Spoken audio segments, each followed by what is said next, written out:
I don't know. All right. Ready? Do you have, turn it on?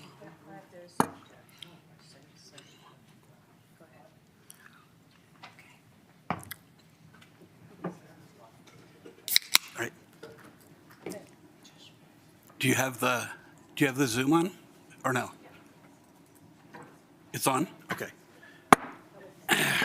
Welcome. Is the regular council meeting of the City Council of Louisville, Colorado, February 17th, 2026. If we could take a roll call, that would be great. Mayor Lay, Here. Mayor Pro Tem Hamilton, Here. Councilmember Cooperman, Here. Councilmember Dickinson, Here.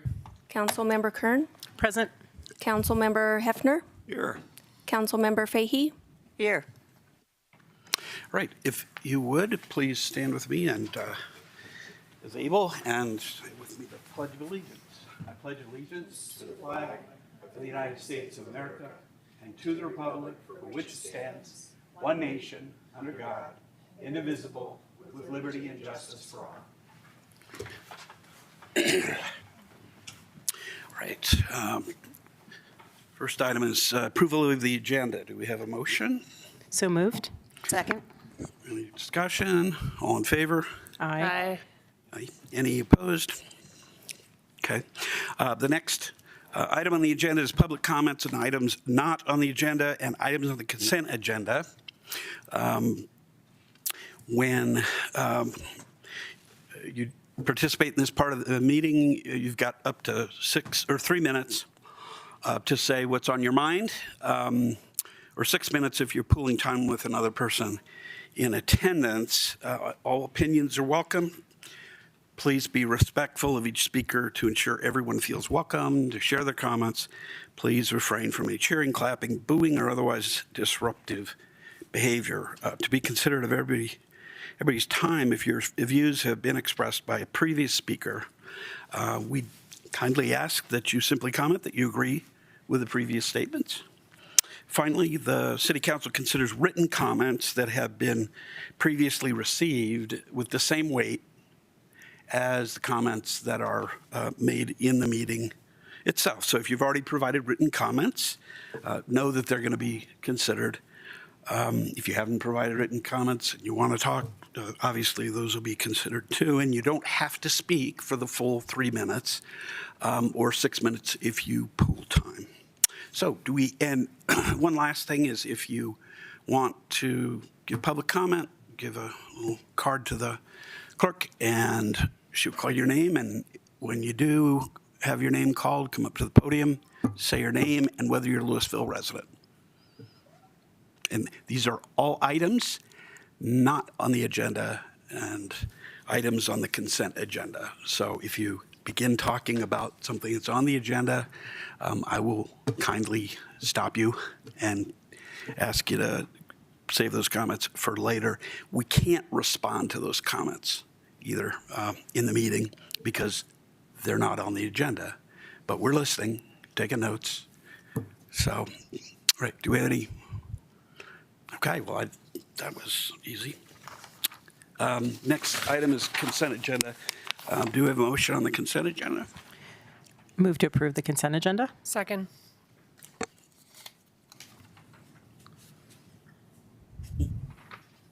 All in favor? Aye. Aye. Any opposed? All right, next part of our meeting is council informational comments and committee reports. Do council members have reports that they'd like to give? Yes, Council Member Kern. Thank you. Not so much a committee report, but there was an interesting event today at Rocky Mountain Airport. Councilmember Fahey and I were able to attend, which was great. This is a public safety message, basically. They unveiled today unleaded fuel available for aircrafts that use aviation gas, not jet fuel. So it's unleaded fuel. They've started with 2 planes, one of which is a flight school plane, which is excellent perspective, and that's I think our community's biggest concern. And they will continue to expand the fleet access to the unleaded fuel as time and safety levels permit. But it was just a step in the right direction and a really good message on air quality and safety for our community. So I want to share that.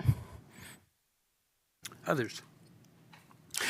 Just to piggyback on that comment, one of the reasons for the kind of actually a little bit expedited provision of the kind of fuel is as a result of some work that was done in the legislature a couple of years ago by our own former council member, Kyle Brown, who is now state representative for this same area. I want to give him a little kudos because that kind of helped the industry to speed along on that issue. So, all right. Is there a city manager's report? Good evening, Council. Tonight you have a presentation from the Ember Alliance on the wildfire conflagration risk assessment. There is an open house tomorrow night at Fire Station 1 on Main Street from 5:30 to 7 p.m., and we encourage people to attend. Thank you. Thanks. Right, we're on to regular business, and the first item is a presentation by Xcel Energy to our council. I wanted to sort of set this up briefly that there is not going to be any action by council tonight. We're not going to be making any kind of decision. We will just have the presentation, take public comment, and then council can discuss after that and ask questions of Xcel. So with that. All right, I'm going to take this as an opportunity to introduce Nick Cole, who is the Boulder Area Manager for Community and Local Government Affairs for Xcel Energy. Nick was gracious enough to come tonight and do a presentation for council. This is an item that council has identified on the work plan in terms of energy resiliency within Louisville. And Nick, thank you for being here tonight. No, thank you guys. Thank you, City Council, for taking the time to listen to this presentation. Expecting just to go over some of the things that we're doing for improvement-wise in your guys' community, and also just give a breakdown on some of the different outages that we experience in our system so everybody gets a better flavor of kind of what we're seeing from our operational side. So when you do get, constituents reaching out, kind of have a better idea of what we're dealing with in the community. So appreciate it again. Welcome. So first and foremost, Xcel Energy, we're very proud that we can be the largest energy provider in Colorado. As you guys can see, we have over 1.6 million customers on our electric side and 1.5 customers on our gas side. And those both continue to grow just with new folks coming in and new builds in the communities. And we take pride in making sure that we can provide reliable energy to everybody that's in Colorado. Again, we do experience outages, but at the same time, based off our numbers, we're at a 99% clip, which we appreciate. Again, we do have outages, but we do have strong reliability as well. And then as you can see, these numbers continue to grow. Our mileage and our transmission lines and our distribution lines to support the growth in communities like yourselves. So outages, when I'm in the community a lot of times people just view outages as a one type of outage, but there's multiple, and they occur by different reasons. Obviously, a lot of folks in this room, we can see that there's a lot of severe weather in Colorado, more recent than in the past. So that's like the number one reason we have outages. Outside of that, we also have vegetation that gets in contact with our power lines that cause disturbances and cause outages. We take pride in making sure that we have a strong vegetation management team that looks at trouble areas to make sure that we're taking preemptive steps to make sure that this doesn't occur as often. We also have vehicle accidents, as some people in this room can attest to. We're not driving with IndyCar, NASCAR drivers, so some people like to, run into our poles, unfortunately. So that is in our top three. Number four, equipment failures. Again, with any type of equipment is bound to fail, but we make sure and take pride that we're looking at all the equipment that we have in our areas that needs to be improved upon and making sure that that isn't a continuous issue. Number five, wildlife contact, especially during colder months and different seasons for birds in particular. We have squirrels that get in our cabinet nests. We have birds that make contact, sometimes larger animals, depending on how low the lines are. And we do take steps when we do see trouble spots and add extra barriers to make it harder for animals to make contact. And then the sixth one are underground lines. Again, undergrounding is a technique that we use to help prevent wildfires. But also at the same time, we do have rodents and other rodents and floods that make our underground lines go out as well. And those are things that we can't always account for, but when we do, obviously go back in and make sure that we put protective coatings on the underground lines and make sure that they're more steady proof going forward. So again, just kind of going into some of the classifications. These are the breakdowns that we have. So our momentary outages, less than 5 minutes. Our sustained outages is when our customers start to get a little antsy, just trying to figure out what's going on. And then our planned outages for our PSPSs, as a lot of folks in this room are functionally aware of, when we do see severe weather in the area and we're making sure that customers are safe, we take we take an advanced approach to making sure that we cut off power to make sure that citizens are safe and making sure that our assets aren't a reason for any wildfires. And then also, again, major events, more or less, these are PSPS events, which means high wind events and different acts of nature that we consider major weather events. We work closely with the National Weather Service to make sure that we're getting a better read on these events before they come up.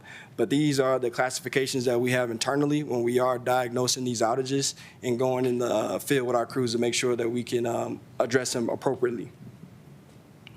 Public safety power shutoffs. As I mentioned before, this is a proactive approach that Xcel Energy has taken. We've had 3 of these in Colorado, one in 24 in April, and then we had one this past December 17th and December 19th.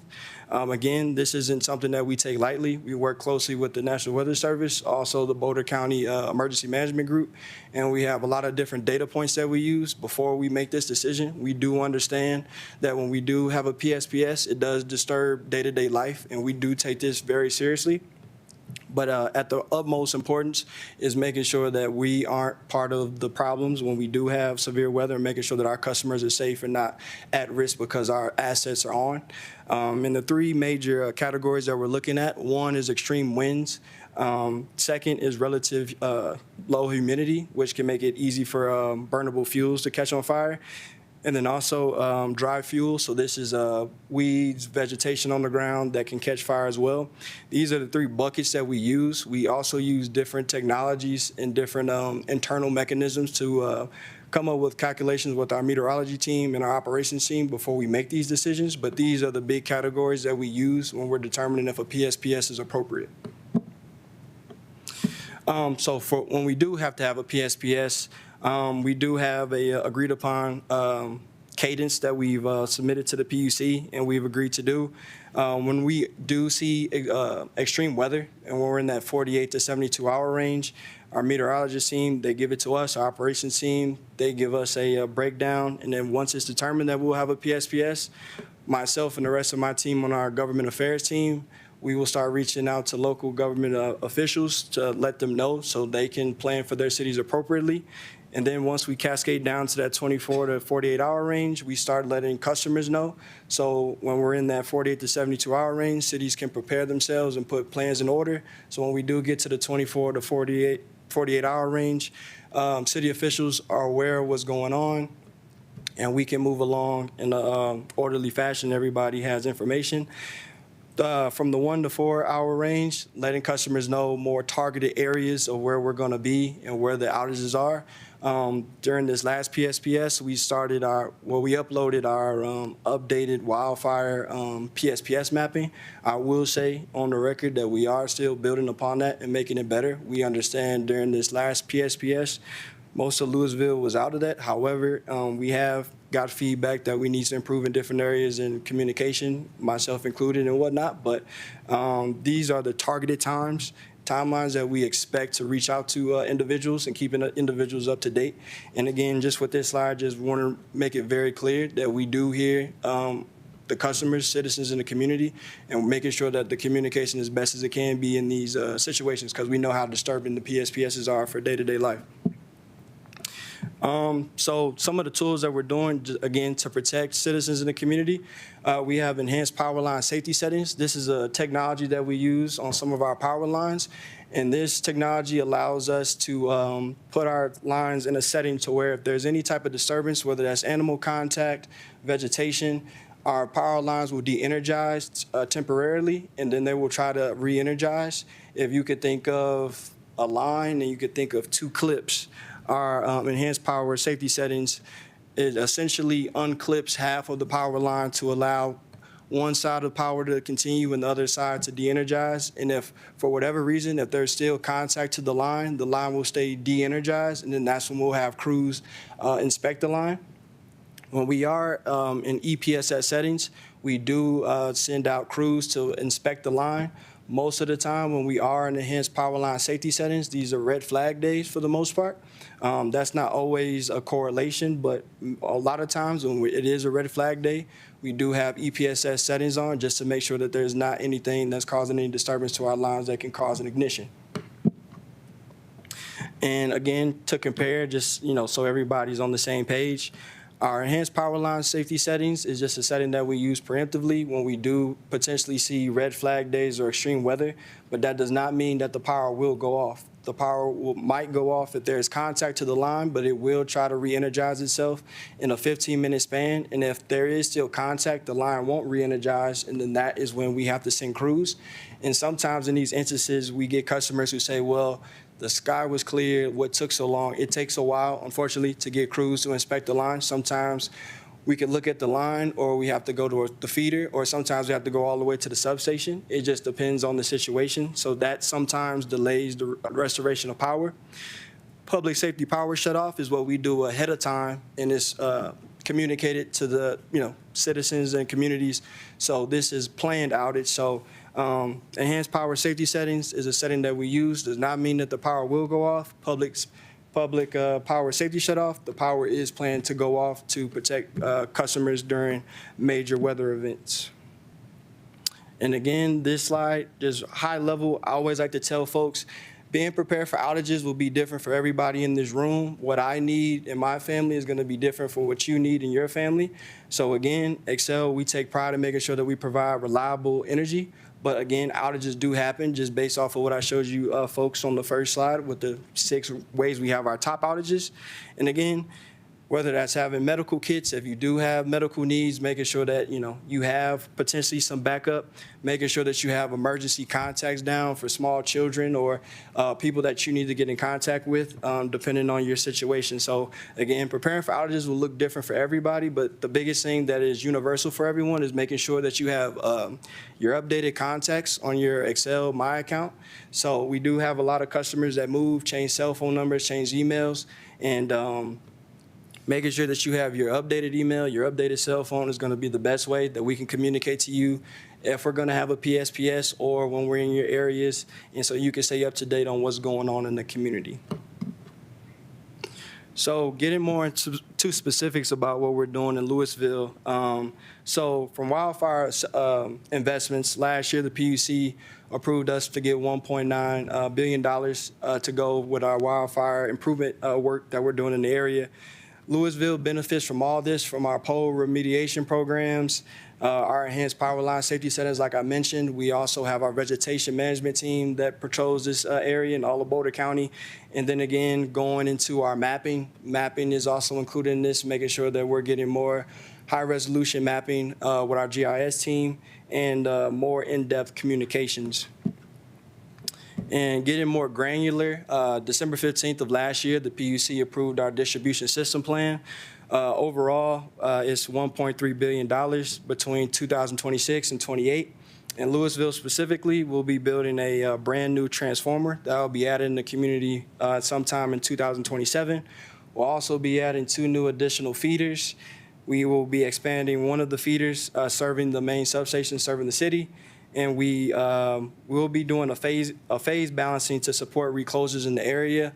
We do know that you guys had outages around your rec center earlier in this year. That was due to a recloser issue that we have addressed, but making sure that we're staying on top of that, just making sure that it's not a chronic issue.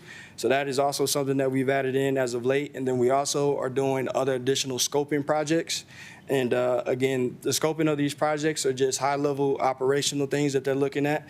This does include undergrounding. At this time, I know community members have asked about that. We don't have any underground projects on the docket at this moment, but our operations team is always looking at different ways to improve the city. So these scoping exercises continue throughout the year. And that's the presentation, short and sweet, I hope. Again, Xcel Energy, we really appreciate, being able to provide power to the city of Louisville. Myself, I really appreciate the opportunity of being your area manager. Again, if anything ever comes up, I think a majority of you guys have my contact information, so hope I can be, a great contact for you all. And if anybody has any questions, I can take those, so. We will probably come back to you shortly. We're going to hear some public comment first, and then we can ask you some questions, follow up. Sounds good. Thanks again. Do we have public comment? First, we have up Susan Liu. Hi, this is Susan Liu, Louisville resident. I understood they wouldn't necessarily comment, but you could ask questions, so I'm going to run through the questions. I am pooling time with Larry Donner for 6 minutes. Okay, so I would like the last slide in the Excel presentation pulled up, please. And my question about this last slide with Louisville specifics are there are no locations and no timelines on this. So are we scoping in 2006? Are we doing anything in 2006? Or are we like put off until 2027? Furthermore, are the improvements planned for very large development at Red Tail, or is this going to help existing customers? Because, if all that is really just about Red Tail, that doesn't do anything for us here in Ward 2 who have continual outages and blips.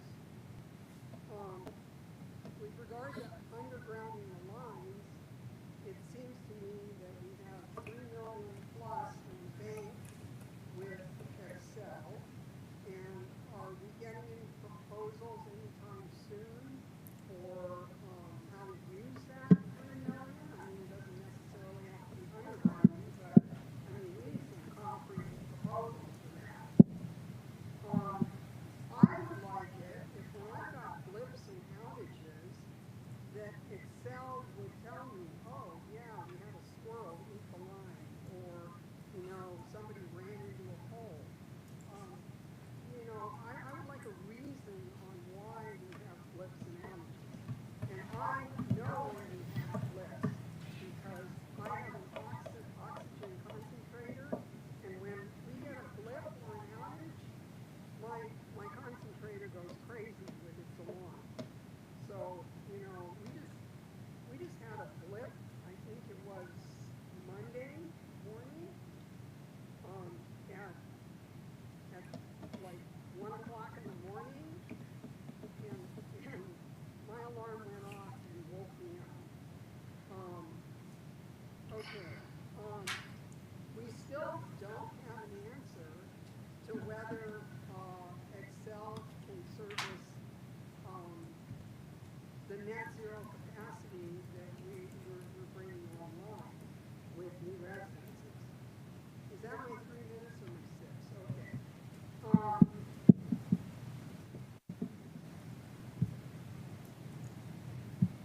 I'd like to understand why, you've got this public power shutoff, theoretically for wildfire, but you've got neighbors right next to one another in the same neighborhood, like across the street or a few houses away, their power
think that's probably enough. But as you all know, I could go on forever, so I'll stop there. Thank you very much for your time, and I hope we see major improvements in infrastructure. Thanks, Sue, and thanks for you had sent in a letter, and I appreciate additional information there. We'll ask the questions after the public comment's all over. Appreciate your being ready, willing, and able, though. Additional public comment? No. Okay, good. All right, well, I'm going to get you back up, I think. Any questions that, up and down here. Any questions from council members? Well, yes, Councilmember Fahey. That wasn't in response to me being called up, so, okay. I want to first thank you for this report. It's really in-depth and encouraging to know that you're really working on dealing with these issues. I will say, as Susan Liu, I also lost my power at 1 o'clock on Monday morning and was woken up by my husband's alarm clock that comes back on when the power comes on. It was like 1 o'clock in the morning. I don't need that. I'm wondering, there's a couple of questions I have. One is that in the city of Broomfield, or city county of Broomfield, I was told that Excel is required to trim the trees around a power line and I think it was 3 feet away from any power lines. So I just noticed it when I went to a friend's house and saw that they were trimmed. And so I'm wondering why we don't do that here in Louisville. And second, I know that there's a lot of emphasis on Ward 2. That's where I live. That's why I got the power outage at 1 o'clock. But I'm also interested in doing some things in the downtown area where there's older power lines and more trees and shrubs and things around the power lines. Yeah, so one, thank you for those questions. Sorry that you got woken up early by the blip. So for our vegetation management team, the way that they do vegetation management is different in different areas just based off of the terrain and what's most appropriate. So that would be the short answer I feel comfortable saying. I could definitely follow up with you on more of the technicalities on that. But for the most part, our vegetation management team, they do different type of veg work in different areas just based off of the need and what's been seen over the years. To that second point, and correct me if I didn't get it all the way right on this point, but for like older infrastructure in Louisville in particular, and just in our system as well, we've been building on our system for like years and years, and now we're rebuilding but also undoing.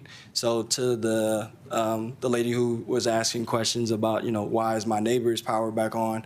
A lot of times you're in a situation where your neighbors serve from a different feeder than you because we've been continuing to build and build and build. As we do build, and then we are looking at older infrastructure, we do try to lump in some of these different projects, again, these additional scoping projects. And then for clarification, all of the projects that I mentioned will be in service in 2027. So they've been in their scoping this year. So we expect them to be in service. But that's the rhyme or reason at this moment. We've continued to build and build year after year. And it doesn't make logical sense to the average customer or myself sometimes.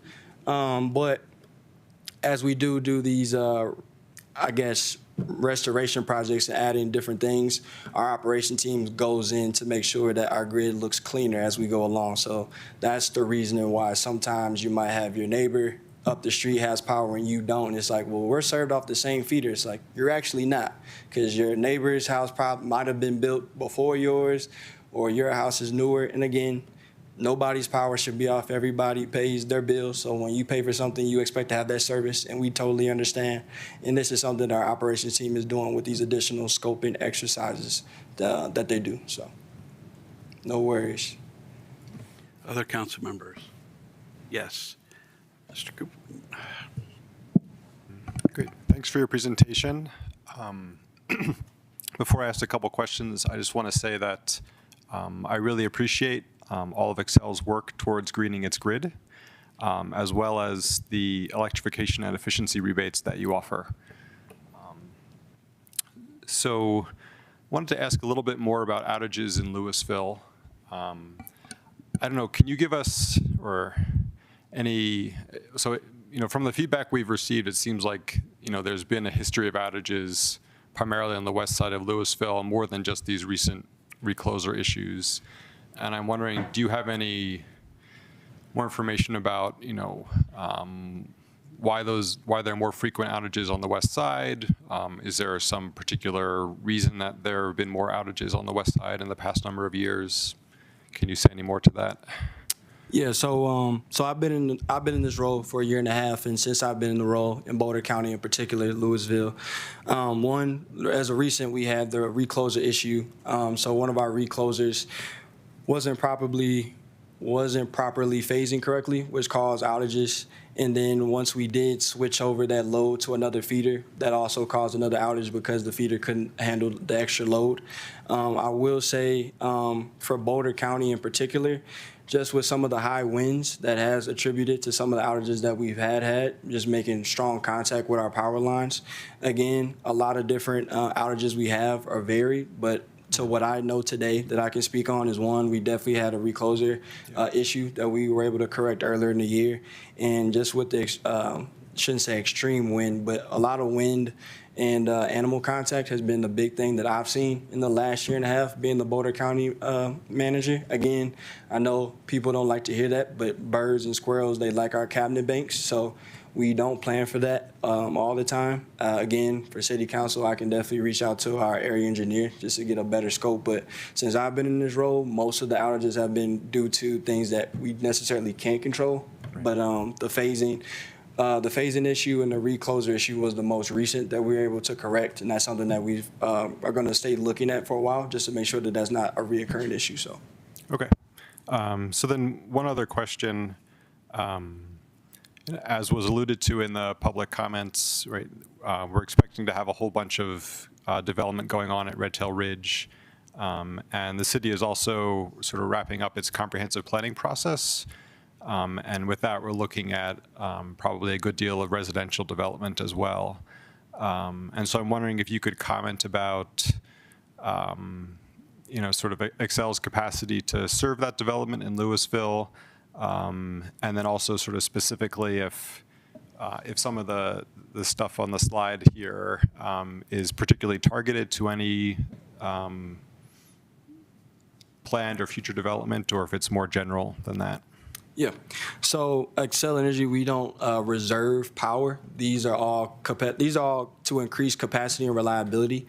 So I guess in layman's terms, it's a first come, first serve, whichever comes up first. So if a development in Louisville is built before Red Tail, then they will get the capacity. These projects have been identified by our operations team as essential to make sure that we're staying up the pace with your guys' growth and reliability. So to the resident who gave the comment, again, that transformer is just to support any capacity. So again, whatever comes in the area first will get that capacity. And again, with the additional feeders in the transformer, we can't give a number on the actual capacity until it's realized. But we don't have a system of where we're allocating a feeder to someone or XYZ. Whatever comes in Louisville first, these assets will be deployed to that. And then once we do our next resource planning, I believe in the next year or two, we'll do another reevaluation on to see what we need to do to make sure that we're staying up with capacity. But all of these projects are just for capacity and reliability in Louisville. So it's a first come, first serve what's going to come online first. No worries at all. Other questions? Yes. Councilmember Hefner. Could you just step us through, I think we've been experiencing the PSPS now since at least sometime in 2024. So for at least a couple years, I'll say. And I feel like in this last go around, we're still hearing the communication is incomplete, the communication is choppy, it's confusing, it's whatever, pick your adjective, but there are communication problems. Can you help us understand what are the lessons learned since that April 2024 PSPS, the December one last year, sort of how has this evolved? Yeah, so it's evolved greatly. So when April 24 event happened, I was not managing Boulder, but since then, from now, just working with our operations team in a different role and capacity. To your point, we have learned from like our issues with communication. One, we have upgraded our wildfire mapping to show a clearer image. In 24, it was not as granular as it is now. There's still room for improvement in that. We've also heard, lapses in some of the press releases that go out. Some folks get those, some don't. The lesson learned from that is, again, working with the Boulder OEM groups more closely and with major medias as well to make sure that those are given out in a timely fashion. And we're also working on to do more timely updates, whether that's text or email from like a restoration standpoint. We want to be more live time than folks just kind of waiting those, couple hours to go by, because obviously when hours are going by without power, folks, don't really know what's going on. So the lessons learned more recently is we need to be more spot on. I know in a lot of areas that we did have to have the PSPS between the 17th and 19th. It overlapped in some areas, and that wasn't clearly explained to some folks. So we unfortunately had some residents that were out for 4 days, more like in the higher up in Boulder County. So overall, what we have learned, myself and the rest of our team, is one, making more timely communications with customers, more so on the restoration side, making sure that our mapping is as live as what our crews are seeing in the field, and then also making sure that customers have the most up-to-date information, whether that's through social media channels, making sure that we're sending up-to-date reverse 911 calls that we normally send off, and then also emailing. So the big thing is that communication piece and making sure that we're not leaving too much idle time when we are doing work in the area. So hopefully that answered your question. Yeah, that's really helpful. Thank you. And then just one more, which is, and I think Sulu asked this question as well about undergrounding. I think we saw Robert Kenney go to the PUC and say you're considering undergrounding where it's appropriate. Can you help us understand how you decide? Yeah, so it's a two-party approach. So again, with us having a franchise with the city of Louisville, we put 1% funds of what Excel generates in the community to underground projects. Off the top of my head, I can't recall the exact number that is in your guys' 1% fund. I know it's at least $2 million, but the way it typically goes, we work with city staff, public works, and then if there is a project or an area that might be appropriate, city can bring that to us, or our operation team brings that to us. A lot of times cities have projects where they want to be underground, and then we scope it out, and then we determine if there's enough money in that 1% fund, and then obviously if there's not, sometimes the cities can pay the extra on that. But the process of that, typically cities work with us, myself and our operation team, our design team, put in a service application for a line to be underground. We go through the scoping exercise. Through that scoping exercise, we determine how long it'll take, how much it'll cost, and then that kind of cues it up. So a service application from the city kind of triggers that. In my year and a half in this role, a lot of times that comes from the public works team or city engineers that have identified a project on their end. Sometimes we identify projects on our end as well. It just kind of depends on who triggers it first. So there's a couple ways it can trigger. And so aside from the franchise fee funded projects, there's no independent consideration of undergrounding as part of wildfire mitigation or distribution system planning? Is that what I'm hearing? So there is, but in Louisville, there's not currently at the moment. So the projects that we're doing now are not underground projects, but that can change. Yeah, and so I guess my question is for those independently, the projects that Excel is considering independently, what would the criteria be for doing an undergrounding project here? So the criteria, there's a lot of variables to that. So one, working with our wildfire team and then our operations team to see, one, how old the infrastructure is, and then what type of zone it's in. Obviously, I shouldn't say obviously, but Boulder County is in a high wildfire zone. So there's a lot of different factors that play into that. Some of the wildfire underground projects we're currently doing, we're establishing our WMP that I showed with the $1.9 billion. Again, at this moment, no projects in Louisville were identified, but again, Our wildfire mitigation plan will need to be re-upped. I believe we have to go through resource planning in a year or so, so there's always opportunities for that. But currently at this moment, we don't have any underground projects in Louisville. But again, that can change, and there is money in the 1% fund, so there is avenues for that. So, Thank you very much. no worries. Yes, Councilmember Kern. Great, thanks. Nice to see you again, Nick. I was around for your presentation about a year or so ago, right after you started, so thank My you. first one. Thanks for sticking around. Things have been tough. I think part of what was being alluded to with recent power outages is prior to the Marshall Fire in December of 21, this community didn't really experience any power outages, high winds or otherwise. Part of it could be because of the enhanced wildfire settings were not in place. The Xcel didn't use those prior, but we have experienced a lot of them recently. I do understand that the recloser seems to have been what caused a lot of our issues in December. And I'm very thankful that that's been fixed. I was watching very closely today to see if we kept power, and we did with all the wind. So I figure that's a good step in the right direction. I also experienced the 1 minute blip at 1 a.m. I was not in bed though. My Wi-Fi went down. So I was doing emails at 1 a.m. So what I guess what I'm getting at is going from a community that we had 100, like as long as I can remember, 100% reliable power to we know sometimes when there's going to be an issue, we hear about a red flag day. You talk about the communications and the improvements, and I think there have been some. I'll give Xcel credit. I would love to see more if you can take that feedback back with you. I think a lot of the community members are hoping when we have these enhanced power lines and there's something that causes it, people can know, oh, the power's out. I know for one, I get a notice from Xfinity that my power is out, and so I'm not going to have Wi-Fi, and I get notices about when they think it's going to come back on long before Xcel sends me anything. So I know, so obviously Xfinity's aware, right, that there's an issue. It's just Xcel's not letting anybody else know in the community.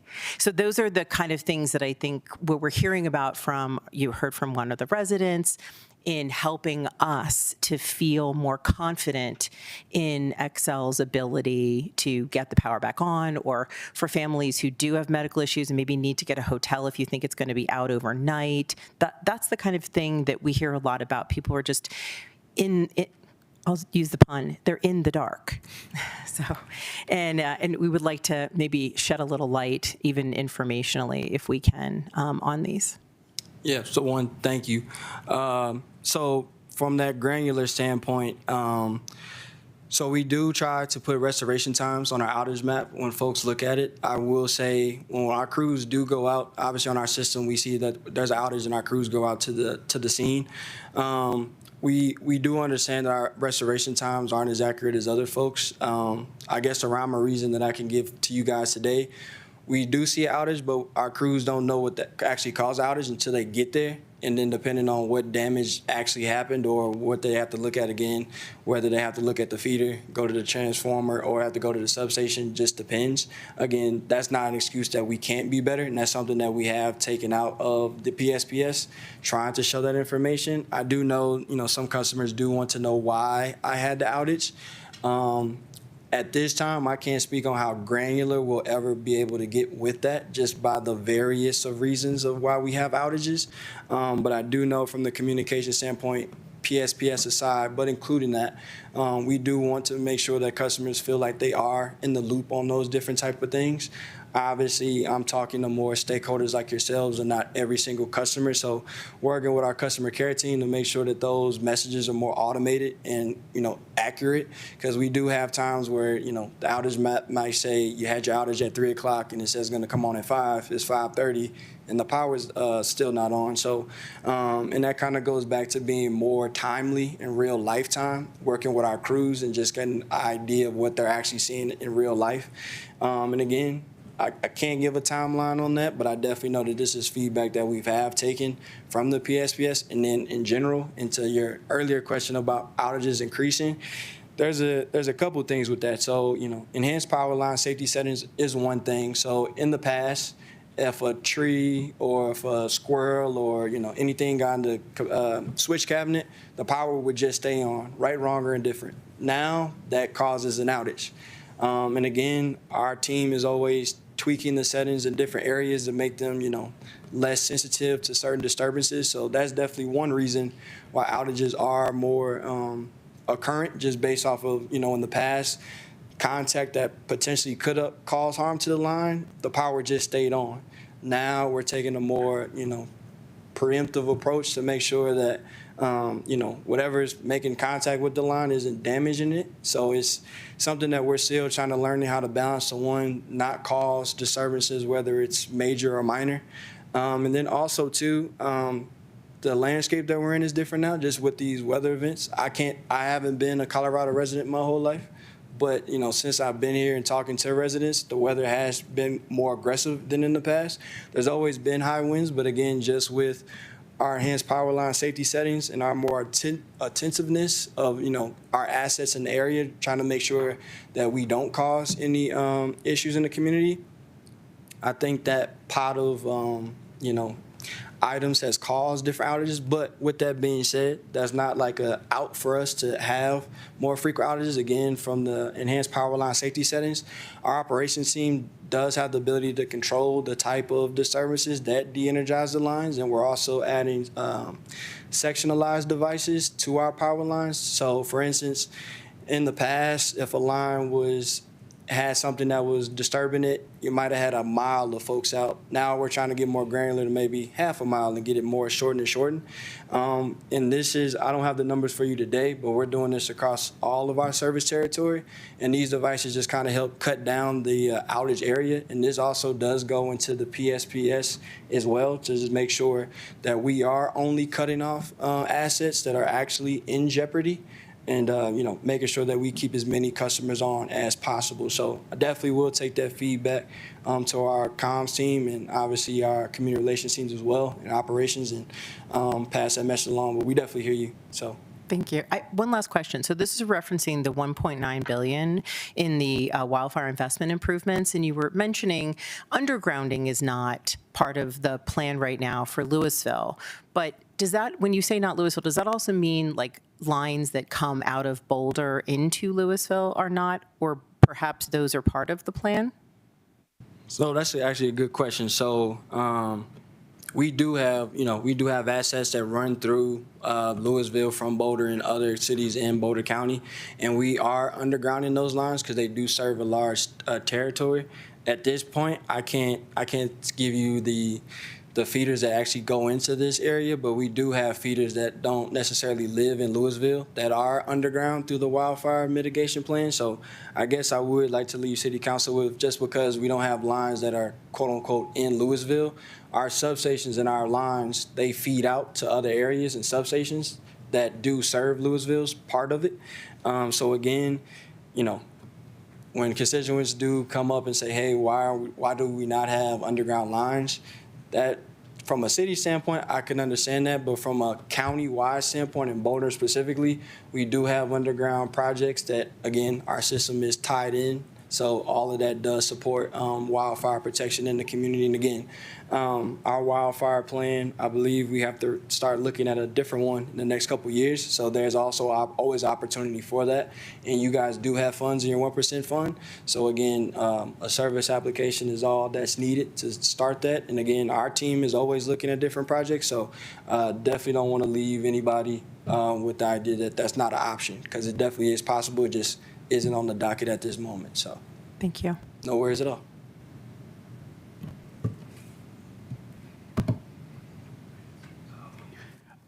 I haven't gone yet. I haven't gone yet, so I'm going to ask some questions. Thank you for the presentation. I think, as I hope you know, that we're, as a city, want to be a good partner with you on the provision of electricity here.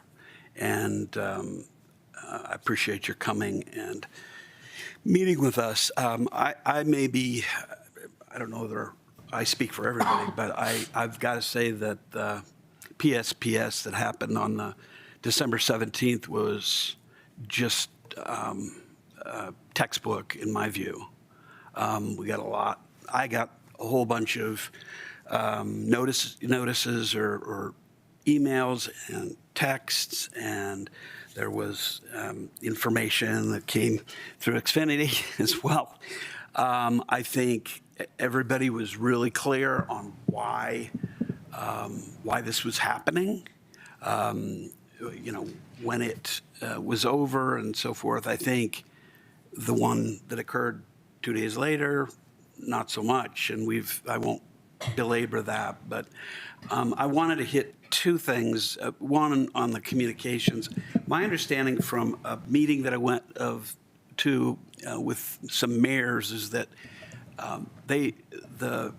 your counterpart in Denver, or one of them, was presenting to us some similar but different slides about what the company was doing in various areas. And as you might imagine, a lot of mayors had lots of comments and questions. But on communications, a person emphasized that the outage map is like the best at least providing information, not just of where the outages are, but when things are likely to come on and so forth, and that it's getting updated March. Is that ringing a bell at all? Or do you know it's supposed to improve? I mean, that's something that Xcel is really working on. Yeah, so we are improving our outage map. So I guess to answer the first point, our outage map is the most illustrative way for folks to see what is going on in the communities. For PSPS, for instance, what we do, we have our map and we have a zone that shows our PSPS areas. Again, folks that are on the borderline, it's unfortunately trying to get it more granular, but for the most part, we do have like a polygon that shows like the shaded area of a PSPS. Later this year, we are planning to make it more granular. And on top of that as well, we work with the Boulder Emergency Management Office, who manages all of Boulder County, and we have something we call the Partner Portal. And basically, this is a map for emergency personnel to see different polygons of critical infrastructure, so they can get like a idea of what we're seeing on the grounds. The Partner Portal is for emergency personnel only. However, we're trying to make sure that the outage map reflects as much of that as possible. Just for security reasons, we wouldn't show customers critical infrastructure, but we are targeting to make it as granular as our Partner Portal, just removing the critical infrastructure. So that is planned to come out. As everybody knows in this room, technology is kind of finicky, so we're planning for it to come out later in the next couple of months, but we will be updating it. So the exact timeline, I can't give you guys today, but that is in the pipeline for our GIS team. So, okay. One of the things that I think I've gotten questions and comments about is just some of the outages people just don't understand. As another, this is a comment that others have made too, but they don't really understand why an outage occurred. And I recognize that in the thick of it, you may not know. I guess I would say, as a suggestion, it really helps if it's not a PSPS, that some effort be taken to provide some of that information to the community. Because I think if you don't provide the information to the community, people will fill in the narrative, and it's usually not to Xcel's advantage to do that. And I realize it may be very challenging, but it's a good thing to hear. Well, this was a squirrel, or this was some kind of transformer or something that didn't work. I think those are really useful for people. I think they would appreciate it, probably create a little bit more confidence that what happened is that you're listening to people, that they want to know, whether that's something, it's a one-time thing, or something that's going to happen. So I encourage you to take that back, and that's something you can share with our however you share it, but I know our folks would be delighted to, our staff would be delighted to hear that, so, because they just don't have that information, and they're not going to speculate, right? But if if they get asked, they can provide that. You had mentioned a little bit ago about the fact that different parts of a city, like ours, were developed at different times, and that may explain why people on one side of the street have an outage and people on the other side don't. I can't help but think that explaining that to the public more often is helpful. I'd love to have a map or have staff have a map about how that all works. Maybe that's asking too much, but I think anything to demystify this grid, I think is helpful, because otherwise, as I alluded, just not going to be great for Xcel's reputation, and we can't really fill in any gaps. And I don't know whether others are suggesting those things, those kinds of, providing explanations, both as to singular outages and then as to just the structural part of the grid that is just going to be a fairly regular, it's going to have a regular effect on the outages. I don't know if those are things that anybody at Xcel is thinking about, providing better communication on those or not. Yeah, so working backwards from the causes of outages, again, we'll definitely take that back. Again, just with the various of outages that we have, again, we don't share that information with customers at the moment. But what I do try to do, a lot of times, if it is a big outage, I do reach out to city managers and provide that information to them or city staff, so they can provide to city council members throughout the different cities in Boulder County. So I do make that effort on an individual level. Obviously, again, if you're a resident and you don't have my contact information or whatnot, you're not going to know that. So definitely can take that back as a point for our customer care team. And as far as kind of just explaining more of our system, myself and the rest of our community relations team try to do in-person events. I try to work with a lot of the chambers, the Boulder Chamber. I'm a board member now, so I try to do events with them to inform, folks in the area about the different things that we do. I definitely think it'll always be like an educational experience just in the community, just letting folks know. I think, kind of to your point, if I got it correct, from a more systematic standpoint, I think that might be just a longer journey, sharing some of that, proprietary information. I think you kind of get in a sticky place with that.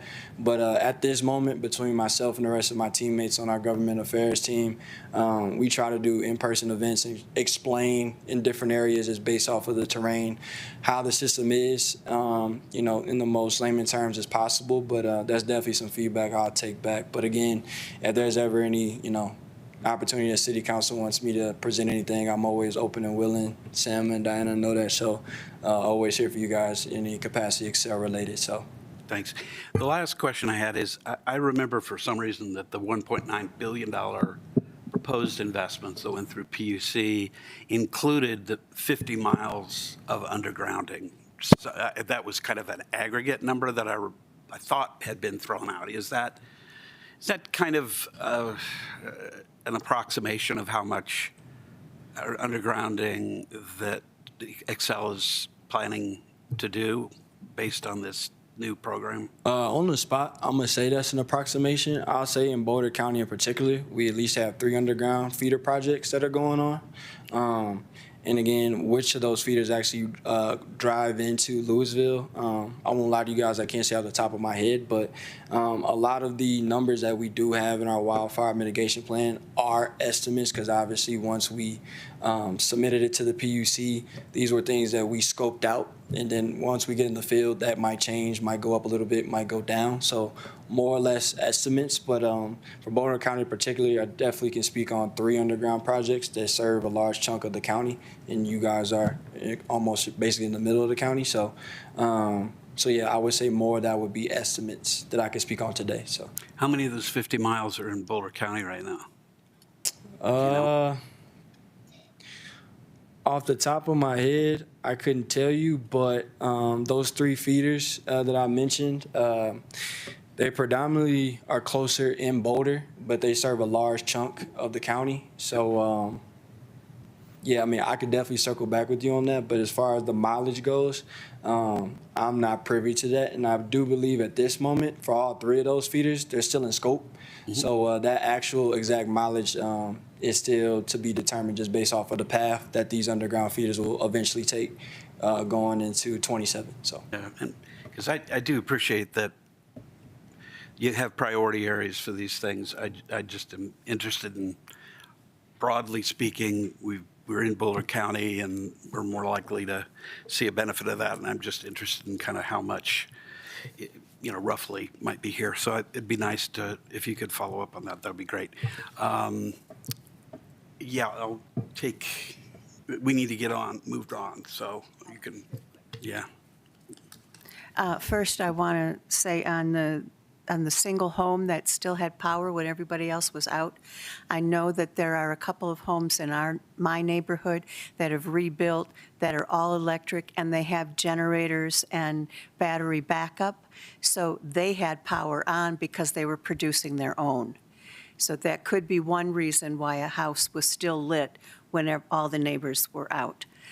Then I'm curious, with the changes in the weather, things in here for wildlife mitigation in particular are just going to continue getting worse. What can we do to encourage Excel to underground the lines in Louisville? I would say probably the best way is working with your guys as city engineers on different projects that they think would make the most sense, and working with our design team to scope those out. Again, your guys as city engineers know the city better than our design team understands our system. But again, folks who live in the community know different hotspots and different projects that would make the most sense. I would say that is probably the most proactive. Again, our team is always looking at different projects internally, but again, when you're living in the area and you understand the different dynamics and what potentially is served by what, that's a better determinant for us to be like, okay, this is a project that we can do and we can go full bore versus waiting on us. So I would say that's the most proactive. All right, thank you very much. No worries at all. Mayor Pro Tem, do you have any questions? You haven't spoken yet, so. I don't have any questions. They've all been answered already by my council members and yourself. Thank you, Mr. Cole. Appreciate it. All right. Thank you very much. And we appreciate, we're a active council, and obviously these issues are really important to us. So thanks again for helping to enlighten us, and we look forward to some follow-up. And you may hear from us about some undergrounding questions, Just let me know. I'm your man. All right. I'm going to remember that, and I think we all will. I appreciate that very much, Mr. Cole. All right. Thanks. Our next item of business is a presentation on wildfire and conflagration risk assessment by the Louisville Fire Protection District. We'll have first the staff report, and then I understand that there's a consultant presentation. I guess just to start this, this presentation is not going to lead to any particular decision by council. It's going to illustrate, I think, and discuss the Ember Alliance's report. I'm looking forward to that. And I think, just again, if people don't get all their questions answered today, there will be this open house tomorrow night at the Louisville Fire Department station on Main Street between 5:30 and 7. So let's get going. Staff presentation.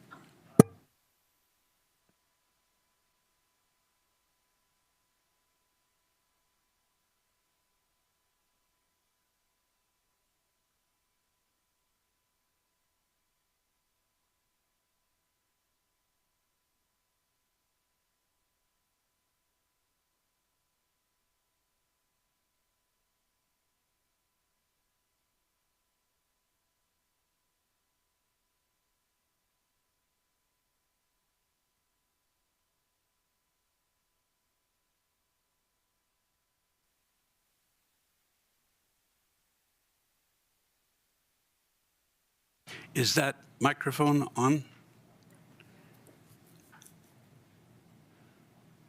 Thank you. Thank you. Good evening, Mayor and council members and citizens. Thank you for letting us speak on this project that we just completed. So the Ember Alliance worked with Inform LLC, Dr. Hussam Mahmood, and he's going to present a little bit about the model that he developed that underpinned this assessment. So I am Dr. Megan Matonis, and I'm the Senior Wildfire Analyst for the Ember Alliance. And the Ember Alliance is a Colorado-based nonprofit, and our mission is to repair the relationship between people and fire on the landscape. And I had the privilege in 2023 of speaking to you all. I recognize some of you from a wildfire hazard and risk assessment that we did for the city parks and open space with an organization, Linker. So it was quite an honor to be able to support your community further with this assessment. I'm here with my coworker, Carrie Gooding, who worked on this project. Like I said, Dr. Mahmood will will introduce himself in a moment. And we also wanted to thank all of the core team members. So Rob was one of those core team members, and then we had many people from the Louisville Fire Protection District. So now retired Chief Wilson really led this effort, came up with the idea and got the ball rolling as kind of one of his farewell gifts to the community that he served so well, and then passed the baton to Chief Milan, who also served on the core team. Jennifer Henderson, who is the fire marshal and division chief, was on that team. Chris Melvin, who's an assistant chief, Thomas Gillis, who's a lieutenant, David Schlingman, who's a firefighter with Louisville. And then, so that was our core team, and we met regularly throughout the project. And then we also want to thank city employees Grace Johnson, Derek Cosson, and Kiana Freeman, who helped with some of the outreach and communication around this project. And then Nate Geckner and Ember Brignall with Parks, Recreation, and Open Space gave us some information on the mitigation that they're doing. So, okay, the acronym WCRA is the Wildfire Conflagration Risk Assessment, because conflagration is a very easy word to trip over as you're speaking it. So the purpose of this assessment was to complement what we did in 2023, and that was specifically focused on parks and open space. And I think now that time has passed and the community has continued to rebuild and recover, the Fire Protection District decided the time was right to talk more about like fully shared responsibility and also incorporate some of the built environment and homeowner responsibility and partnerships.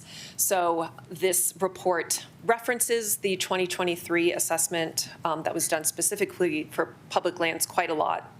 And the overall goal was to deliver targeted strategies for households and neighborhoods and the Fire Protection District and city in general.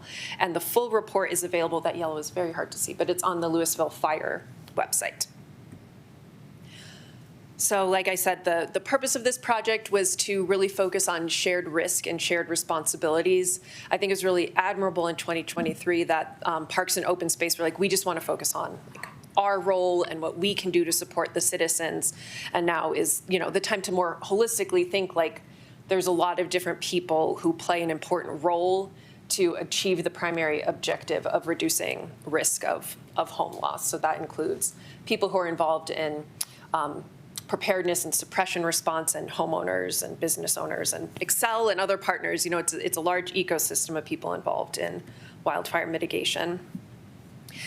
We also wanted to acknowledge that this assessment really supports the fire adaptation journey that the city is already on. So it's been really impressive to see the work that this community has done. We heard a lot of people came together for the 5-year anniversary memorial. Just really shows how the community has pulled together as they're rebuilding and recovering. And there's a lot of great work being done. So Cornerstone Neighborhood in Louisville achieved FireWise recognition in 2025. And the document talks a lot about, the benefits of becoming a FireWise community. So there's already some great examples in the community of people who are doing this. The fire department is not just talking the talk, they're walking the talk as well. So they've done mitigation in the home ignition zones around their fire station. And then there's a lot of on-the-ground mitigation that Parks and Open Space are doing, like the goats in North Open Space. And Ember promised to tell us when it's happening in the future so we can be goat tourists and come and watch them. So now I'm going to pass it off to Dr. Mahmood, who's going to talk about the model that he developed that allowed us to conduct this assessment. Without his model, this kind of work wouldn't be possible. Thank you, and thank you for the kind invitation to present the work today. My name is Hossein Mahmoud. I'm a faculty in civil engineering at Vanderbilt University. I'm also the director of the Vanderbilt Center for Sustainability, Energy, and Climate. I just moved to Nashville 8 months ago. I was at Colorado State University for 14 years. I don't know what I was thinking when I moved, but I did move. I love Colorado.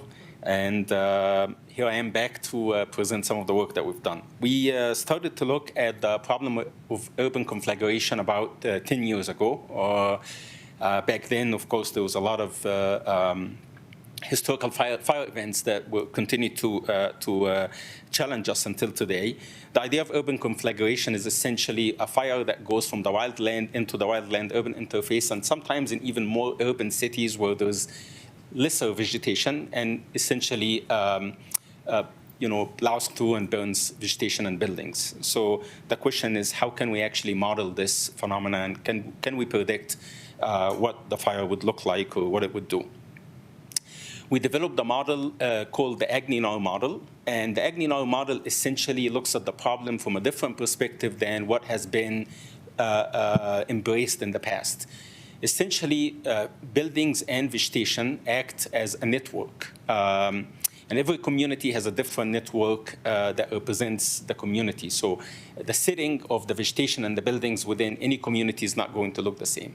The old legacy of looking at the wildfire problem was such that buildings are viewed as recipients of fire, but not transmitters of fire. What we do in our analysis, we look at buildings as recipient, but also transmitters. And when you look at the network problem, you can see in this slide, we present the network with a bunch of points or nodes that represent buildings and vegetations. The lines between these nodes represent the fire transfer between the different fuels. So that fire transfer could be ember, it could be convection, it could be radiation. And that bottom left picture that shows that network has a connection between one node and the adjacent one. And we draw it this way for simplicity. But in reality and in the model, we account for the higher order connectivity. So the green node at the top might impact the brown node few nodes down. So there is much, much more complex connectivity in this way. When we developed the model, there's two things we tried to get out of it: the fire boundary and the damage inside that boundary area. This is just an example of the fire boundary that the model is able to capture in the Marshall Fire. What you see on the left-hand side is the prediction from the model, and the red color imply a high-intense boundary or more likely boundary, and when it fades away to white, it implies that less likely. And that image on the left matches well with the real fire boundary that was recorded or posted after the event. The second thing we try to get out of the model is the damage inside the community once we know the boundary. We calculate a term, we coined a term called relative vulnerability, which is the top map that you see at the top for the Marshall Fire. Relative vulnerability essentially tells you how vulnerable is a building or a parcel relative to other parcels or other buildings in the community. And the buildings that have higher relative vulnerability are the ones that have more likelihood to burn. The ones with the low relative vulnerability have low likelihood to burn. The scale at the top map goes from, well, we can scale it whichever way we want, but it goes here from about 0.5, it's hard for me to tell, to 1. But if I want to compare it to reality, reality was either damage or no damage, right? So it's 0, 1. So I go and I take a threshold value of my vulnerability, and I say below that, no damage, above that is damage. And when I do that, I get the bottom right map.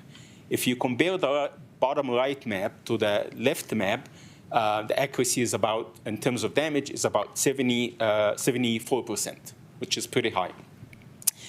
We got this accuracy without having the opportunity to access data because of, obviously, after the fire, there was a lot of issues on recovery and so on. So we tried to gather the best data we can from online sources. I'll hand it on to Meg in a second, but I'll just mention something important as you start to view some of the results that Meg will talk about. In this analysis, what we try to do is we try to sample wildfire ignition points at specific locations within the area that we're looking into. And every time we sample a wildfire ignition, we create a fire boundary, and we look at the damage inside that boundary. I go back and sample again at a different location, and I create a fire boundary, and I determine the damage inside the boundary. So what you will see ultimately is a collective fire boundary that does not represent a single event. It represents like a cumulative fire boundary from all possible events, right? Where do we sample in the wildland? We sample in the wildland in the area that are very highly transmissible in terms of fire. Areas that if they ignite, hell will break loose in a way, right? So we're able with our model to identify these areas really well.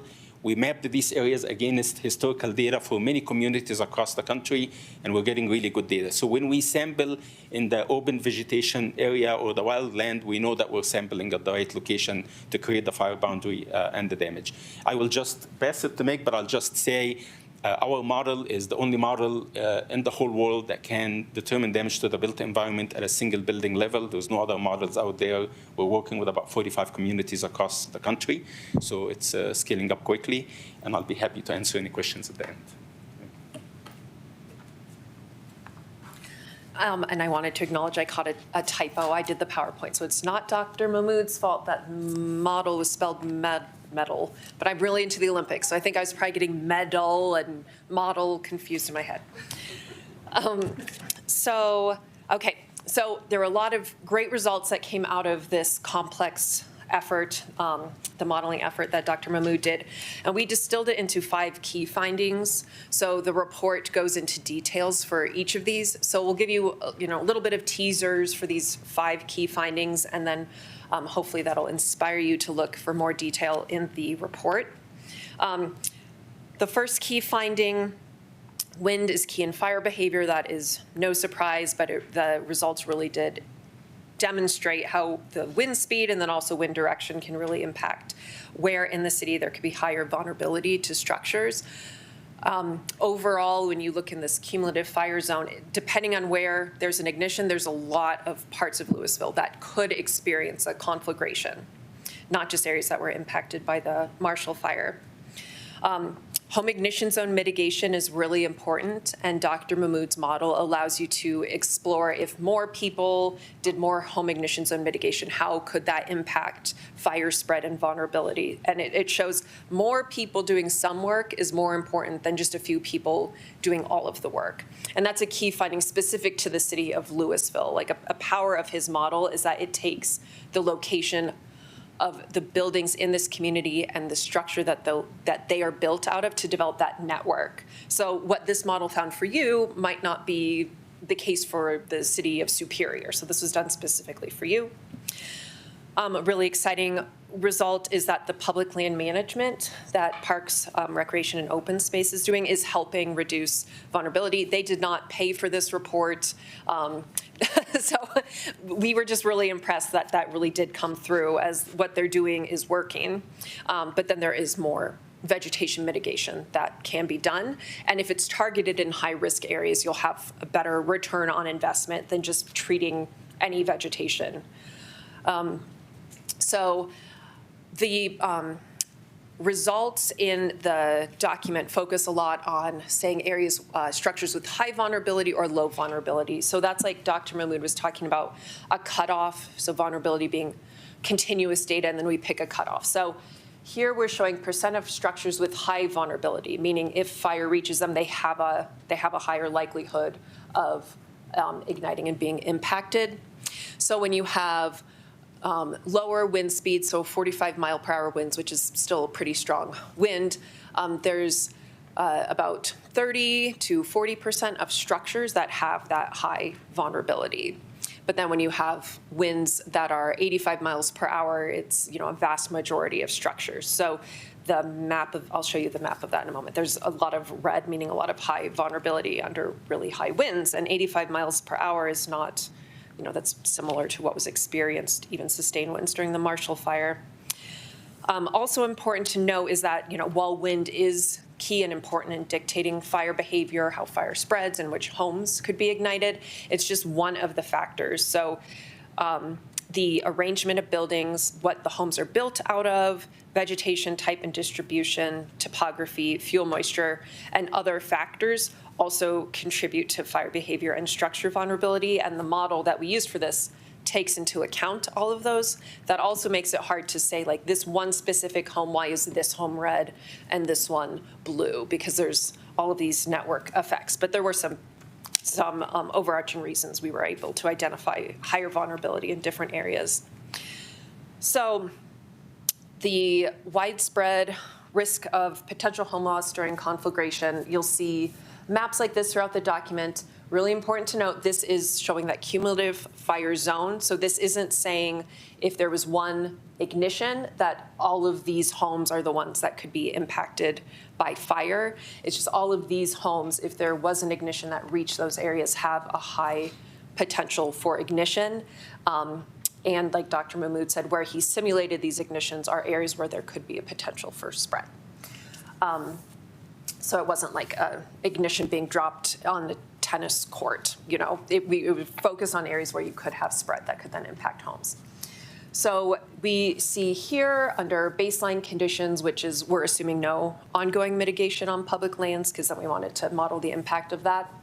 We have the two maps on the left are with winds blowing out of the north, and the data that Dr. Mahmood and his team polled showed winds out of the west are the most predominant, but there are strong winds that occasionally blow out of the north. So we wanted to look at that as well because there's some big open space north of the city of Louisville.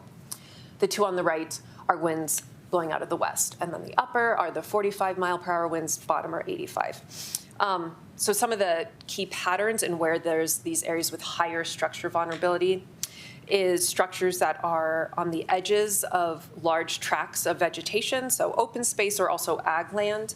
And that was one assumption that we made in this model, is trying to assume some of the worst conditions. So it's when ag land has not been grazed recently or it hasn't been mowed. So it's when the ag land is at its most flammable. And the 35-acre 104th fire on January 5th this year, it does show that, you know, fire can start on ag land. So that's where that assumption comes from and why that's supported. So higher vulnerability homes on the edges of large tracts of open space or ag land, where homes are closer together. That was a really big one. There's an area in the community that has newer construction that's ignition resistant, but they are some of the closest structures. And if one of those catch on fire, the conflagration structure to structure risk is higher. And then areas with older construction material. Interesting, the model did show that fire can impact structures even south of West-South Boulder Road and downtown Louisville. So depending on where the fire started, and if you initiate these home-to-home ignitions, it could reach really far into the city. The document has a table that's identifying some of these different areas that have higher risk, and we call it some of the specific factors that contribute to that elevated risk. Home ignition zone mitigation is important, and like we said, this analysis shows that wider participation is more important than perfection. So there's some figures that we show as you increase the percentage of people who are doing some work, the amount of vulnerable structures, like the number of homes with low vulnerability, the number of homes that are more likely to survive increases. And that's exciting because there's a lot of even low-cost, meaningful work that people can do to mitigate risk in their home ignition zone, and this report highlights some of those. So ideally, everyone would do everything to reduce their structure ignitability. We know that isn't feasible. It's hard to tell, to retroactively apply home hardening and WUI code to homes that were already built, but there are things that even established homeowners or maybe people with limited budgets can do. We definitely found homes around the city that have a lot of fuel in their home ignition zones 1 and 2, and some of that can be, mitigated with just some clippers or, get younger neighborhood kids to help. So the key finding was more people doing some work is more important, and a lot of I just read an article today actually coming out of California where they were like community-wide participation is what really matters. This one was really exciting. Open Space was really glad to hear this, but like we said, they did not pay for or influence this report. But we did find that when we modeled the ongoing mitigation work that they're doing, the percentage of structures that are highly vulnerable to urban conflagration decreases. So it varies depending on where the wind is coming out of. If the wind comes out of the north, they've been doing a lot of great work in North Open Space, and the percentage of structures with high vulnerability goes from 28% to 10%, which is very impressive. There's still a decrease with winds out of the west, but it's not quite as dramatic. Part of that is there's some land interspersed with parks and open space land that's privately owned, so there needs, be coordination so that there's not gaps in treatments where the fire could burn through. So this is a zoomed in map showing North Open Space. So what you see on the bottom is the location of the treatments that have been done. So purple is where they've been doing mowing, and the blue dotted line is where they've been working with the ditch companies, ditch owners, and Boulder County to mitigate some of the fuels along there. The black stippling is where they're doing goat grazing, and then they've been doing cattle grazing for several years in North Open Space. So the two maps on the top are saying if they weren't doing anything, what would vulnerability look like? And then the bottom two are like with the work that they're doing. And you can see that specifically with winds coming out of the north, the work that they're doing can help prevent the fire from transitioning into the neighborhoods. And then that reduces the potential for structure-to-structure ignition. So with the mitigation they're doing, the simulation didn't have any high vulnerability south of South Boulder Road. And then the last key finding was that vegetation mitigation should be targeted. And the report does highlight some parks and open space properties, not just ones owned by the city of Louisville, but also some by the city of Lafayette, and then some Boulder County land. And some of the areas that were showing up as being there's a high benefit to doing work there from this model were also identified in the 2024 Boulder County CWPP. So I think there's, if there's grants that come up, there's a lot of different overlapping analyses showing the benefit of doing work in some of these properties. We also just did some simulations where we're like, what if you did mowing around the perimeter of every single property and you removed vegetation along every single ditch, and the return on investment for that was lower than like doing work in important areas. So I think that's an important message. That hopefully this analysis can help Parks and Open Space communicate with residents about why they're choosing to do mitigation in some areas and not in others, because risk isn't the same and the ability of vegetation to transmit fire to homes is not the same across the city. So now I'm going to pass it off to our wonderful partners who are going to be taking these recommendations forward and bringing them to the community. Thank you, Chief. All right. Well, thank you very much for the opportunity to speak. I did bring Chief Wilson because he certainly has the context behind. So I'll talk about my interpretations and our interpretations as a fire district and what this means to us. So the implementation is a longitudinal look at the process. It was overlaying the actions of opportunity with different timelines. So if you look at short term, that's kind of can be summed up as planning. We're going to establish alignment. We're currently working with the city to discuss, our interaction with the county and with the state WUI codes and those actions. We'll look at mitigation actions both at the individual and large-scale level, and we'll talk about home assessments. When we move into midterm, that's more the execution and the funding, kind of where we're going to go and how we're going to get there and how we're going to make it sustainable. And then when we look at long-term, really that dovetails into the sustainability, making this a long-term solution that helps all in the district. So in my mind, being somewhat of a visual person, I really look at these next three items as kind of a Venn diagram with overlapping areas. So if you imagine what residents can do, what the district can do, and then what we as a community can do to to reduce. It really reinforces that comment that shows up again and again in the study that, that participation is more important than perfection. So first, we'll talk about at the individual level. So home assessments are an opportunity or are an avenue to identify opportunities. Fire district can assist with that.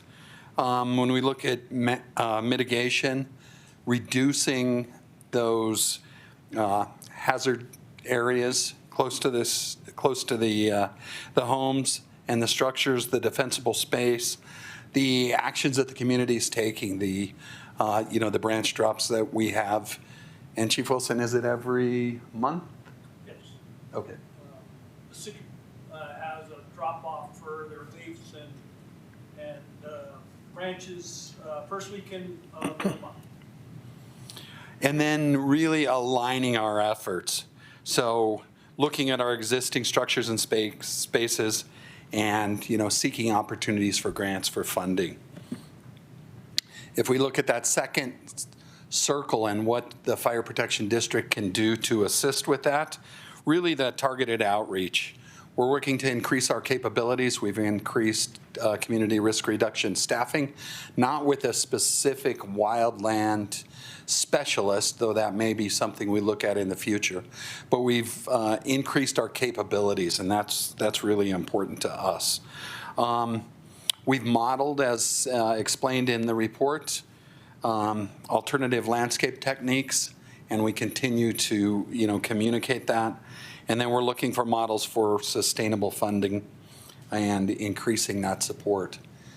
And then really the most exciting is that third circle, the importance of the synergy of all of us working together in an entire community coming together to do this.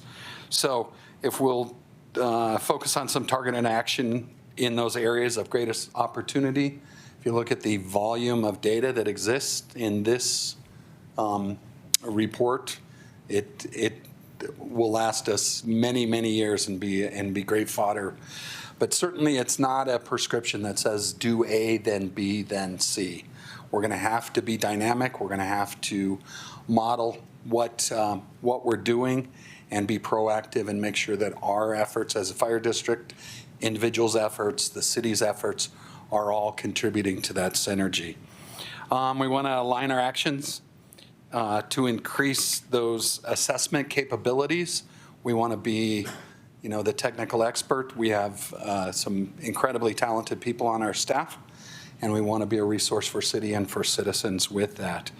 And then we want to partner with other groups. Obviously, some of the actions taken on new construction, new development, redevelopment are incredibly important. However, the vast majority of building stock and facility and open space is existing. So we're going to have to really do a good job of helping to usher in a cooperative feeling and a cooperative common goal of reducing risk across the community. So with that, I believe, are you going to take it from here? Yes. All right. So thank you so much. We just wanted to mention that delineating the wildland-urban interface was outside of the scope of this project. It wasn't the intent, but it was really great that that effort was going on for the city at the same time. So Rob joined our core team, and we were able to do some additional analyses and simulations with that in mind. That's something that the city is undertaking. So all of the model results have been shared with Rob and his team, and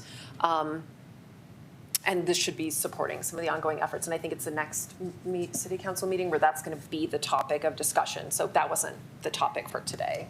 Yeah, I think as council knows, March 3rd, we'll be diving into this deeper. So this will give you time to review this report and absorb the information. It's a lot of complex information. So March 3rd, hopefully we're ready to dive into that discussion. So that is the end of our presentation. Thank you. Thank you very much. Do I sit down now or do I?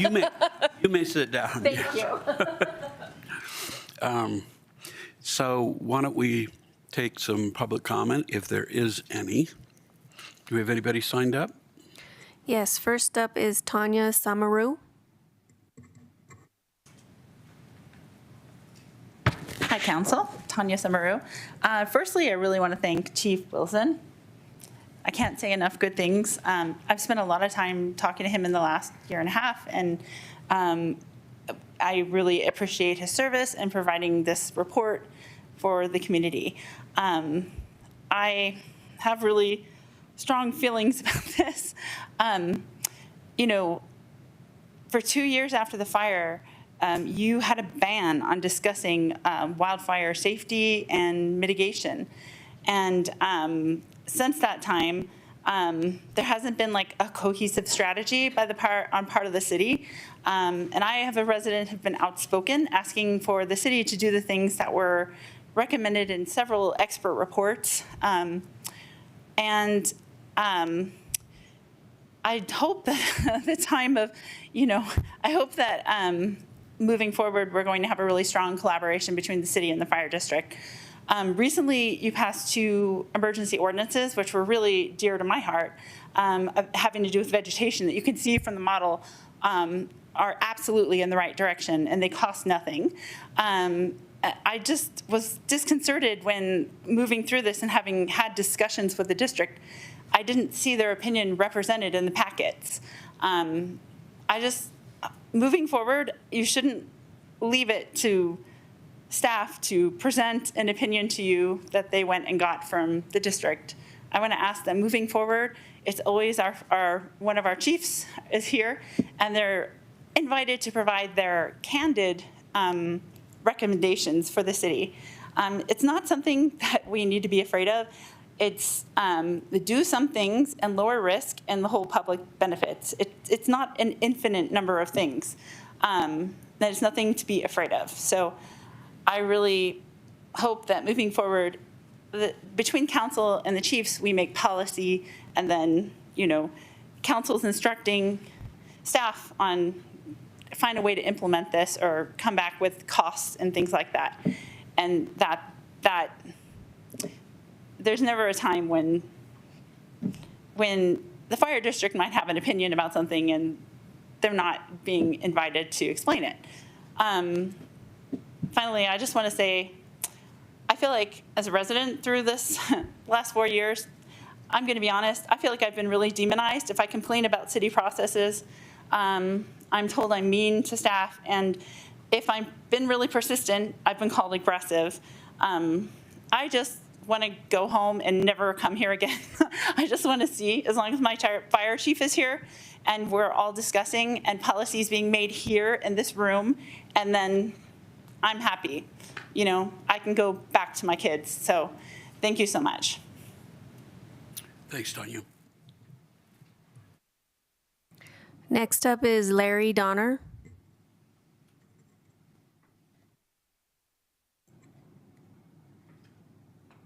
Hi, my name's Larry Donner. I live at 1020 Willow Place here in Louisville.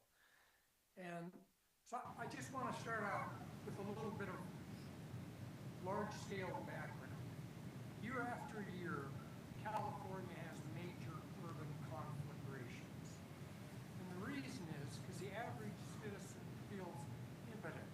They don't think there's anything that they can do. And also, we all have a huge capacity for rationalization. It never happened again.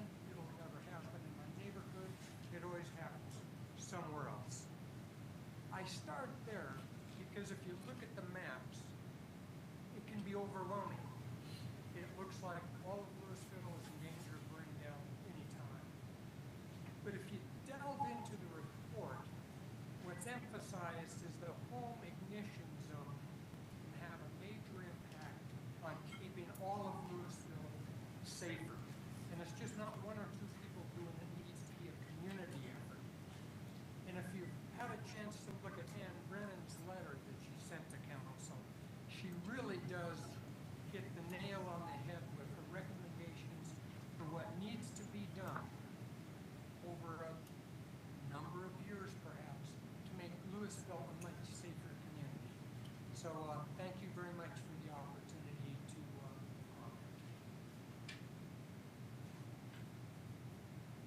Thank you, Larry.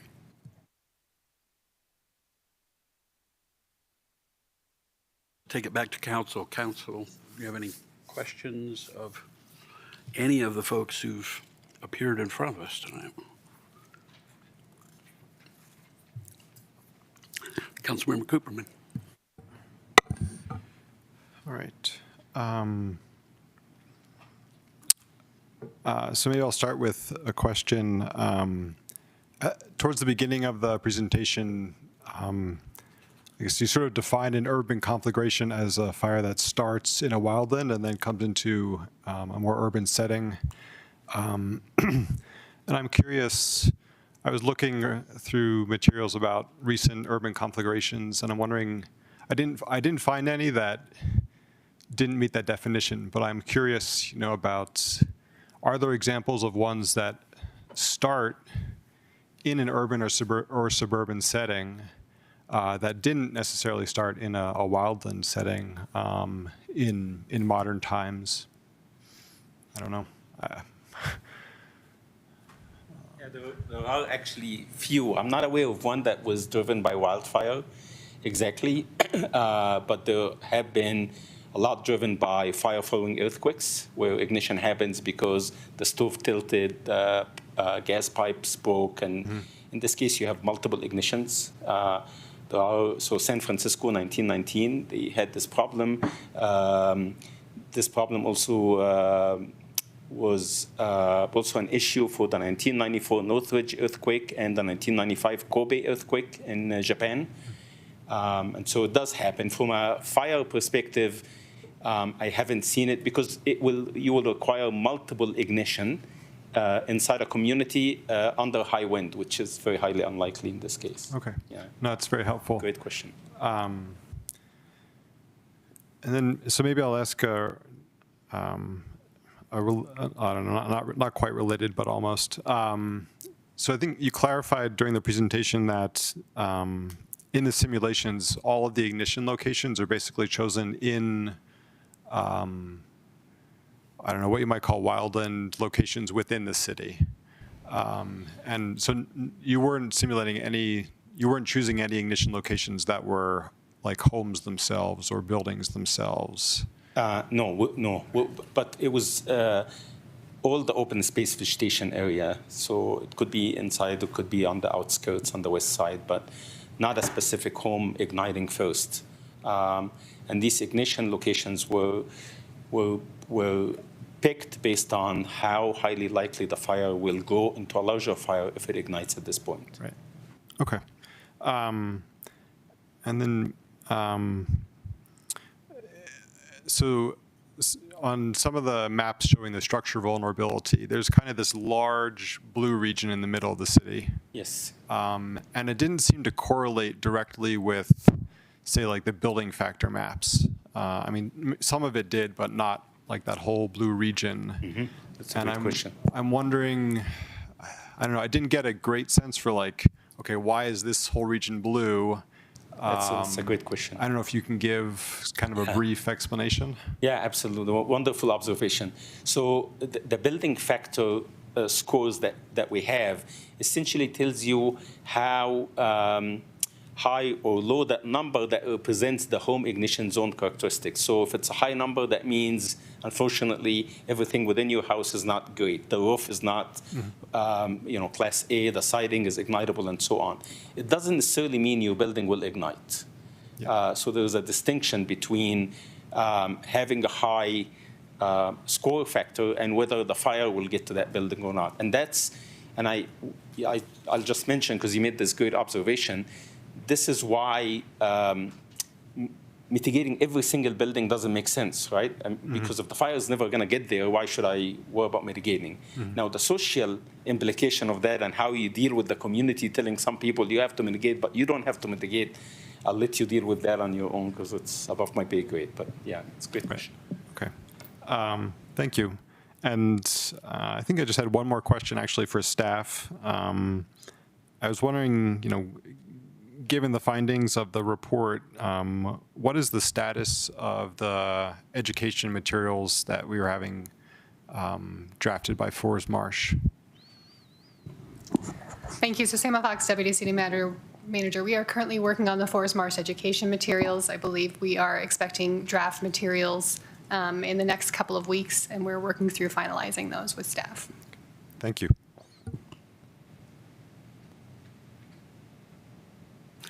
Just to clarify that, what is the plan for, why don't you describe what those materials are, what's going to be done with them? There's a spectrum of materials. There are a number of materials targeted at residents to encourage them to do our home hardening initiatives as well as other related initiatives. For example, we're updating the materials regarding council's recent emergency ordinances to make sure those are included. So that would be some flyers, fact sheets, social media, website updates, things like that. There are also some materials targeted towards contractors to help educate in that arena on what these initiatives are. And then our team has been working with the WCRA team to make sure that we're incorporated there. Thank you. Other council comments? Yes. First, Councilmember Kern, and then Councilmember Fahey. Great, thanks. Thank you all for all the work and the presentation. I appreciate it. And thank you both to our current and former fire chiefs. It's great that you guys continue to work so actively with our community members. I do have a question. You were mentioning something about the targeted mitigation efforts would be more beneficial to the community than if every single ditch was mitigated, right? So I'm curious to know if any of that information has been modeled, has been shared with our staff on whether that's new information that's not part of the open space and parks plan that was from 23, you found some new things, new ideas. I'm curious to see if that's been forwarded on so we can maybe say yes to those suggestions. Great question. Yes, after Nate saw the report, Nate Getker with Parks and Recreation and Open Space, he reached out to Carrie and I and was like, I have to talk to you. So we spent an hour talking to him and Ember and showing them some of the areas where, so a lot of the areas identified from the 2023 assessment were also areas that showed up as being high risk and important for treatment, but there were some more of the jointly managed properties that were this model was highlighting as being areas that could transmit fire into the community. So yes, they are aware of that. We've shared the spatial data with them and had a conversation with them about how they might incorporate that into some of their future plans. I think one really actionable one was just seeing how the impact of the work that they're doing on north open space had a higher, with winds coming out of the north, had a higher impact than out of the west. We were really talking about some of the contiguous grassland property that's adjacent to Davidson Mesa but is privately owned, and they were saying they're really going to try to pursue in the coming year. There's some Excel lines there, so trying to really push getting continuity of that management to really create a strong buffer that could protect the community were a fire to come out of the west. And then, thank you. I noticed all the modeling was north and west, and that we had southwest winds for the Marshall Fire, hence the reason it came from Marshall and Superior to us, since we are to the north and the east. So I'm just curious if that was something that you had modeled but maybe not included in here, if that changed the risk, or if it was basically a very similar look. We had to pick two, I think you did 10,000, it was 10,000 fire ignitions and 250 different scenarios. So we had to pick just two different wind directions and two different wind speeds, and looking at historic wind data. Those were the predominant ones. And the big difference between the winds coming out of the north and the winds coming out of the west does suggest if we had modeled winds out of the southwest, things might look a little bit different, but some of the ignitions that were modeled were southwest of the city, so the winds coming out of the west would still capture some of that wildfire transmission potential. But that didn't change your recommendation on some of the key areas that... Oh, I see what you're saying. Maybe our parks and open space... No, I think a lot of them still are in the southwest area, and the ones that overlap with what the 2024 Boulder County CWPP said. Yeah, I don't think there's any big important properties that are missed by not modeling it coming out of the southwest. Yeah, that's a good question. Good. I just wanted to alleviate some of the concern given the fire we did experience. Yes, that's a good question. Good. That's great. And I wanted to also say I'm really appreciative, and I know that Ann didn't speak, but There is a resident-led public measure. I'm going to get the name right, Fire Smart Louisville. And tomorrow night, I guess want to clarify, there'll be more information available to community members. And this is a program that the Louisville, and maybe Chief Mylan can speak to this, the Louisville Fire Department is working with to help activate. Is that correct? I just want to clarify. Great. So the answer was yes, because no microphone for the chief. Thank you. I just want to encourage, because if we're talking about, everybody doing something as a community, right, as neighbor to neighbor and neighborhood to neighborhood, that will be a great way to be able to talk to each other, learn what the Cornerstone neighborhood is doing to keep itself safe and keep its other neighbors. And so the idea, I guess, is we all work together, doing a little bit will have the biggest impact, right? That's what it's what's in your findings. Yeah, everybody doing everything would be the best, but that's not going to happen. So, thinking about like planning and zoning, that does mean that trying to do things with homes that are already built and not just applying standards to new construction is going to be very important, because most of the area in the city has already been developed and there's already structures there. But yeah, tomorrow I think is going to be really great for people who have questions about the analysis and the implications, who want to talk to people from the Fire Protection District. And there's going to be people from Wildfire Partners who will have information they can pass out, and the State Forest Service, who has the home ignition zone standards that they release. So I think there'll be a lot of good information and like opportunity for one-on-one conversations. Thank you. And this is a comment actually for staff. If there's information that you think would be pertinent to council to understand that maybe wasn't presented here but will be available at the public meeting tomorrow, if there's a way for you to get that to us, that would be really helpful, I think. So thank you so much. I appreciate it. Thank you. Councilmember Fahey. Councilmember Kern asked most of my questions just now. I have one other concern, and that is talking about ditches and how there can be, wick for a fire. I always think of that when I look down the alleys in downtown Louisville and see tree after tree after tree after tree that are surrounding the Xcel power lines.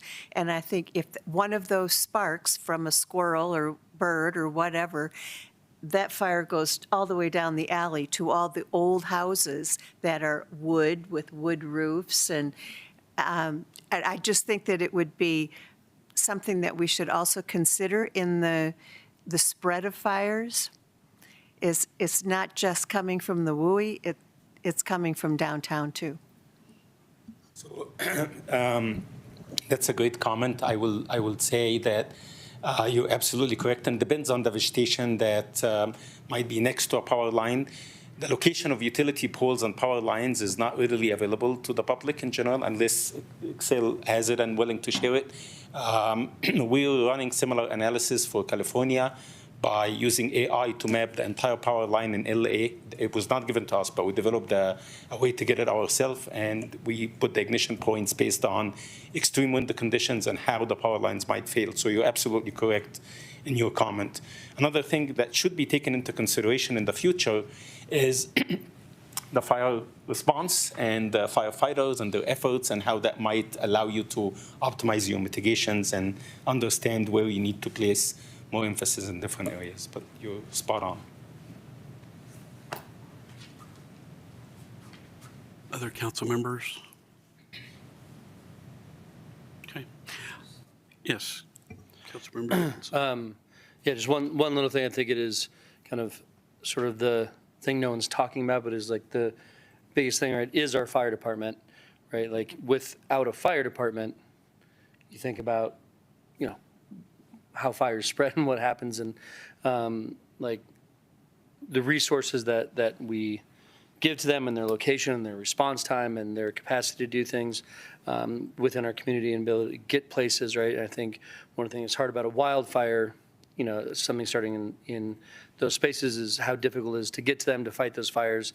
And so those fires progress through those areas and get to our community. So less, I have had, for I think good reason, Josh's question alluded to it, less concern about a fire that starts in our city, because our firefighters are going to get there within a minute or two. We have 3 stations, 4 stations close by, so like, we're going to get to a fire in our community quickly and not let it grow. Even a fire in the alley of downtown, like, that's the whole point of our fire department, is to get there quickly and put those things out. But where we have failed and will fail is, a fire that creates 10 ignition points all at one time in our community, or 20 or 50, right? And so what can we do to slow that down? And so I think this is great information, and seeing where our biggest risk areas are. And, I do think it is interesting to think about a fire starting in the open space in the middle of our city, some of our larger open space areas. But the only question I have is, I just want to make sure I'm understanding correctly, that there's nothing in this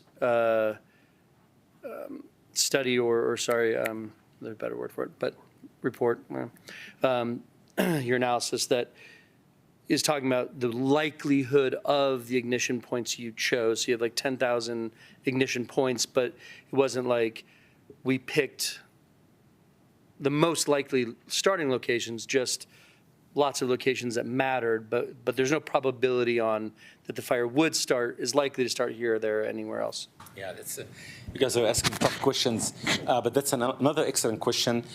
For Louisville, the data on historical ignition points that are more than 10 acres is incredibly limited. There are barely anything, similar to Boulder, for example. And when you don't have historical events, you have to sample based on what we call the transmissibility map that we developed. But if we had a lot of historical events that existed, we would have just used that for sampling. And to your point, it'd be a higher probability in these areas. But that's not the case for this region. There's barely any data. Yeah. Any other council questions? Okay. All right. Thank you very much for that presentation. A lot to chew on, and I'm sure there'll be a lot of folks who will show up at the open house to pick your brain even more. It is 7:59. I think we're on track to finish what we need to finish, but why don't we let's take a break till 8:05.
bus just out there. Mayor Pro Tem, could you please take your seat? We're waiting for you.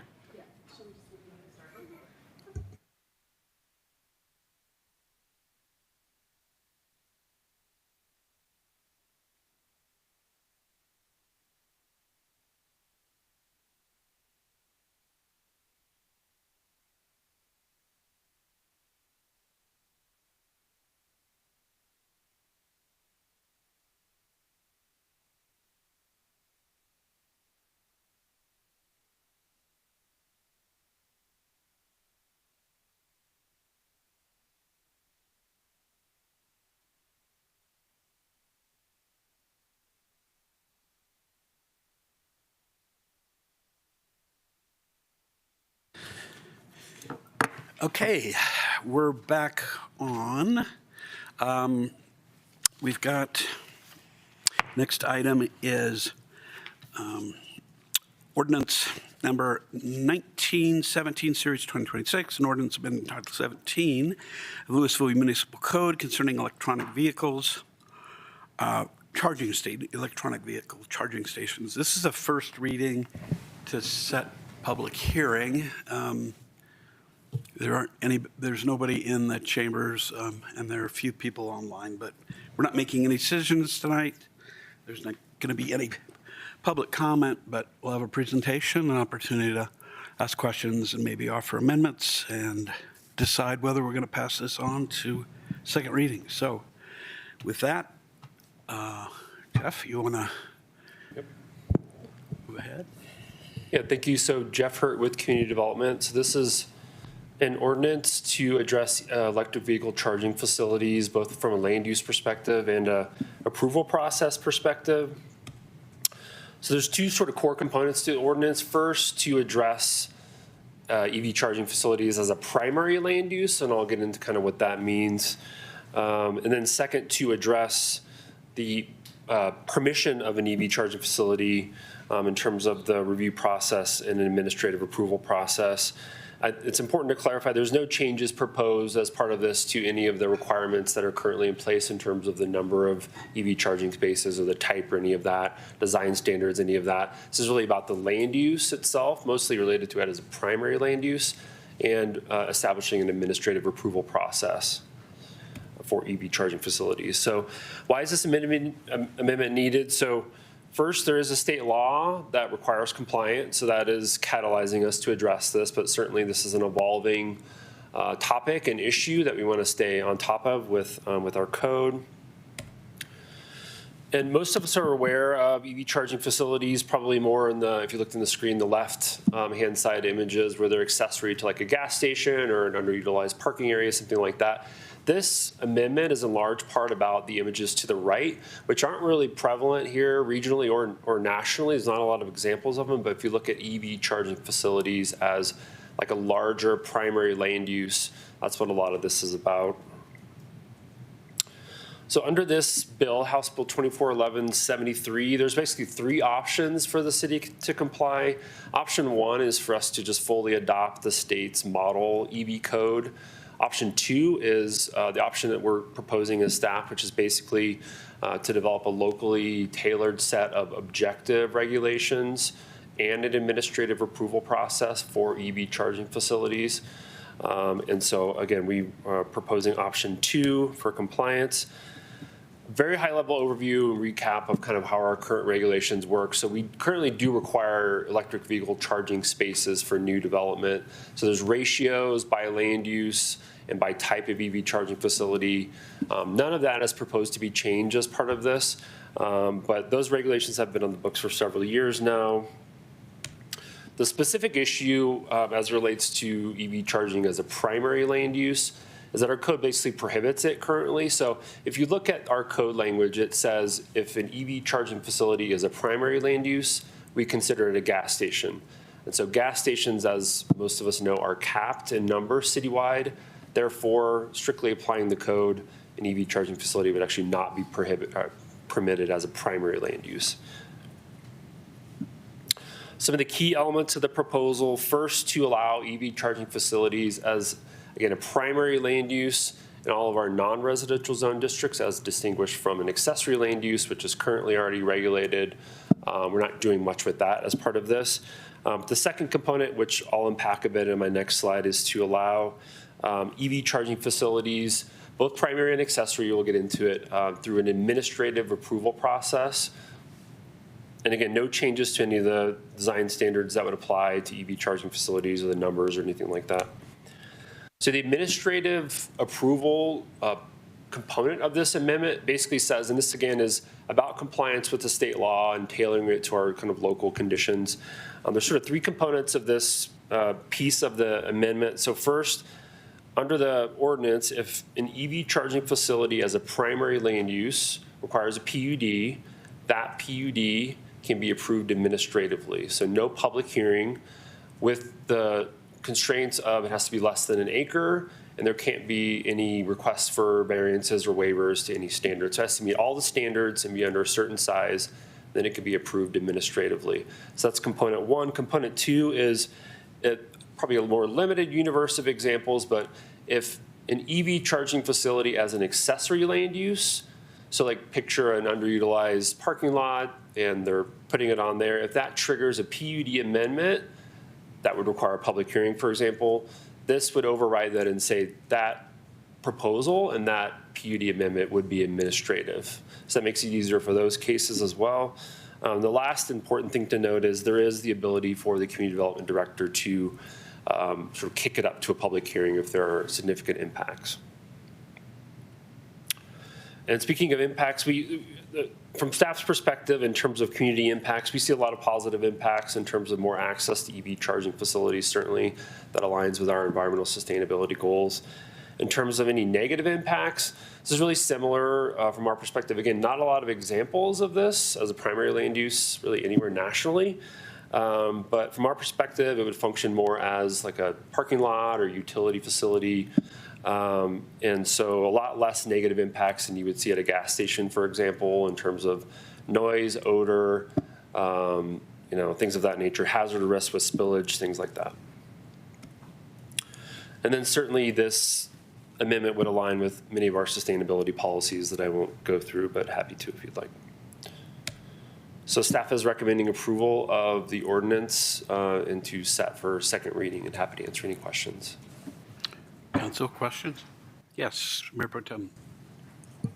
Thank you, Mr. Mayor. Just quick clarification to ensure I heard you correctly. So with the primary land use part of this discussion, it's in part because as the code is currently written, it would fall under gas stations, which there's a limit of. And you said that there's not many examples nationally of a primary land use being this specifically. Is that right? So we're basically just trying to clean up the code a little bit with this? Yeah, it's an increasing trend, the idea of that type of facility as a primary land use. It hasn't made its way here yet, so we're trying to be prepared for it and align with the state bill. Okay, that makes sense. I just wanted to make sure I heard you correctly with those two things. Thank you. Yes, Councilmember Kern. Thank you. Thanks for putting it together, and because we're required to. But do have a question. Can the primary land use be like a convenience store, and then the secondary use of that land be the EV chargers? Yes. If the convenience store is certainly permitted in the zone district, yes. The EV charging is basically allowed universally as an accessory use, currently and under this proposal, yeah. Okay, so even with our current rules, it wouldn't have to be considered a gas station. It could be considered a convenience store with accessory chargers. Yes. So I'm just saying it would be allowed. Somebody could have come through with this idea and we could have, but it would have just not been an administrative approval process, correct? It would have to go through the usual PUD. Then the other question is, with the design standards, at what point does the community engagement come in as far as, there's design standards and then there's the design and how they can sometimes differ in, we'll say, appearance, because could potentially be such a publicly facing project. How does that portion of it play? Well, if we're talking about EV charging as a primary land use, right, again, so it would typically be a commercial it'd be subject to our commercial design standards, which have pretty prescriptive standards in terms of lighting and things like that. So it would basically have to follow all of those rules in that set of regulations, or else it would be kicked up to a public hearing. Does that also include then, and maybe this is where the director would want it to be more public, if it was needing additional access, like roadways or a change to a traffic light because it was going to impact potentially traffic flow because it might be busy to get in and out of, would that be then something that would trigger planning commission and then to us or something? There's broad, the language is pretty broad in there in terms of the discretion to require the public hearings, but the intent in the language is to address situations like that where you would have major, maybe it's smaller than an acre, but you may have major, like your example, like access issues with adjacent properties and easements and things like that. So I think the language is broad enough to allow discretion for those projects to go through the public hearing process. Or is there also the discretion that it could be done administratively, but part of the administrative process is making sure that that developer meets any traffic requirements? Like, could that be something that you approved and it wouldn't have to go through a lengthy process? Yeah, I think if we saw a significant concern about traffic impacts for whatever reason, we would still have the discretion, as we do now, to ask for a traffic analysis of some kind and make sure that's addressed and our engineers sign off on it. Okay, that's good, because that could help expedite. Last question, just so people can get a feeling for what an acre is, because I don't think very many of us live on an acre of land. Can you compare the size of maybe the Conoco or even like the new Murphy gas station on McCaslin to the amount of square footage? Like, is that less than an acre? The one that, if you look, the one that I have in my head is the 7-Eleven, actually on 96. On 96. Yeah, the new one. The footprint of that property as a newer gas station is about 1 acre. Okay. So if you look at the whole property itself, yeah. So that's a pretty large space. That's interesting to put that perspective. So that would fall into this less than an acre, and it could be administratively approved. Yeah, I don't know how precise it is right at 1 acre, but it's generally, the size of a current modern gas station. Thank you. Is about 1 acre. Appreciate that. Or a lot of times less than that, of course, but yeah. Okay, any other council members? Yes, Councilmember Cooperman. One little clarifying question. The staff report says the primary land use by right would apply to all mixed use zone. So that would include residential mixed use as well. Yes, mixed use residential, yes. Okay. And then I guess my primary question is, why do we prefer to do our own sort of custom thing, your option 2, as opposed to just adopting the state option 1? Yeah, it's a good question. The state model code, and think about it, this is statewide for any jurisdiction ranging of any size from Denver to Lyman or something. So it is written to be very broad and very specific. And so we looked at it and we thought that we already have an EV charging section of our code. And I think there's a lot of opportunity in that model code for us to integrate some of those things. But I think in the interest of keeping this moving forward and frankly complying with the state law and recognizing that we have a development code update, a more comprehensive one coming soon, there'll be opportunities to more holistically dive into that. So it's a really big, really complex code as well that I don't know that we as staff felt comfortable diving into just yet. Yeah.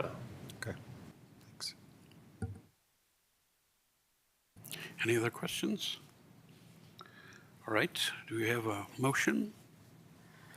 I move that ordinance 1917, Series 2026, pass on first reading and the public hearing be set for Tuesday, March 3rd, 2026 at 6 p.m. Second. Okay, any discussion? All right, we take a roll call. Councilmember Dickinson? Yes. Councilmember Kern? Yes. Councilmember Cooperman? Yes. Mayor Pro Tem Hamilton? Yes. Councilmember Hefner? Yes. Councilmember Fahey? Yes. Mayor Lay? Yes. Okay. So we'll have that on March 3rd, 2026 at 6 p.m., right? Right. Our last item of regular business tonight is ordinance number 1915, Series 2026, an ordinance amending the development design standards in Title 17 of the Louisville Municipal Code to prohibit non-functional turf, artificial turf, and invasive plant species for certain new development and redevelopment. This is on for second reading, and there's a staff presentation, as I understand. Okay. Good evening, Mayor and City Council. This is Emily Klein Gibson with the staff presentation. This is a second reading for Ordinance 1915, Series 2026. The proposal tonight is in response to Colorado Senate Bill 24-005 and House Bill 25-1113 that relate to the prohibition of non-functional turf, non-functional artificial turf, and invasive plant species on new non-residential development, redevelopment, and multifamily residential development with 12 or more dwelling units. The proposal includes amendments to our commercial, industrial, and mixed-use design standards, as well as the sign code, and a new section in Title 17 of the Municipal Code is also proposed.